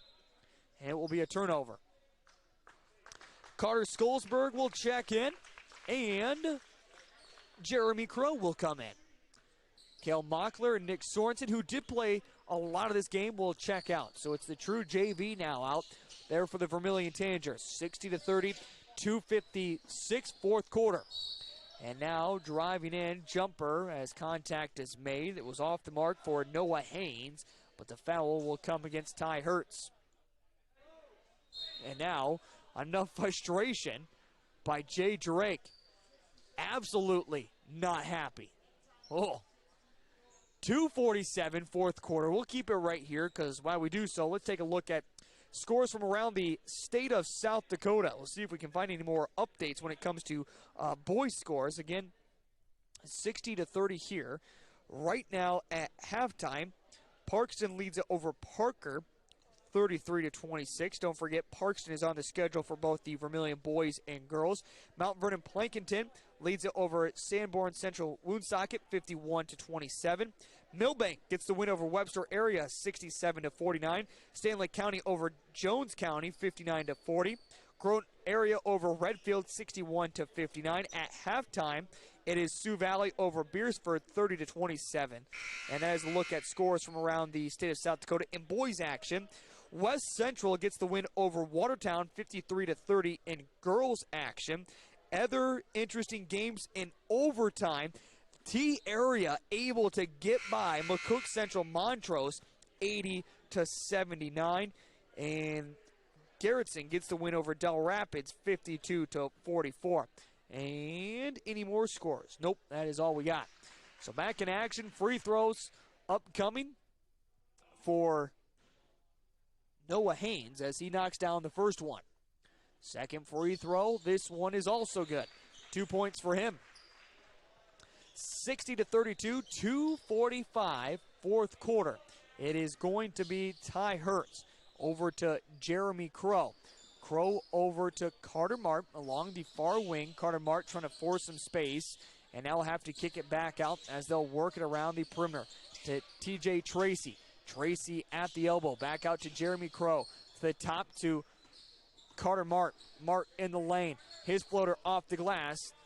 Not going to fall. Rebounded by the Tri-Valley Mustangs with Nate Hargreaves. Back the other way with the Mustangs. 2:12, fourth quarter, 60-32. Haynes will get it over to his teammate Hargreaves. Now in and jumper. This one will fall for Corey McDonald. 60-34. I mentioned in our pregame interview with head coach Jay Drake, wasn't featured on air, what he thought about his team coming off the bench like they did, and he said, can't look a whole lot into it yet because of always facing the running clock. But right now, this second team, the JV team, not finding any shots since the Stars have left. 60-34, 1:35, fourth quarter. As the final 90 seconds tick away, jumper, this one off the mark, rebound, put back, not going to fall for Connor Christensen. And Ty Hertz will bring it across the Mustang logo. Can work as much of that clock as, again, Vermillion will get the win, move to 3-0 on their season, and will drop the Tri-Valley Mustangs to 2-3. Ball goes out of bounds as Jeremy Crow went up with a shot and a couple more substitutions. As all men who dress for the Mustangs will all play, including Isaac McFarland, who will check in, Cole Fakken, who will check in, and I missed one. The other one to check in was, nope, already said Isaac McFarland. Who was the other one that I missed? It was Riley Carlson, who has the basketball right now. 62-34 after the jump shot made for the Vermillion Tanagers. And now TJ knocks it away. TJ will run the length of the court to catch up with the ball, pick it up, and lay it off the glass. 4 points for him this evening, 64-34. 20 seconds now tick away. And this final frame, trying to make something happen, is McFarland before he steps out of bounds, is able to save it. Guarded closely by Carter Skolsberg. And head coach Jay Drake can't believe it. And we finally will stop the clock as free throws will be upcoming, as it is going to be bonus for Isaac McFarland. He will shoot a 1-and-1. The free throw bounces it a couple of times, is up, and this one is off the mark. Rebounded by TJ Tracy. Carter Mart has it, and Vermillion will run out the clock. Vermillion boys, they move to 3-0 on their season, and Vermillion gets the sweep tonight in overtime in girls action, 61-53, and in boys action, it's 64-34. The Tri-Valley Mustangs fall to 2-3 on their season. Stick around, and coming up in 2 minutes, we have our post-game show. We'll catch up with head coach Jay Drake and a whole lot more. That's all.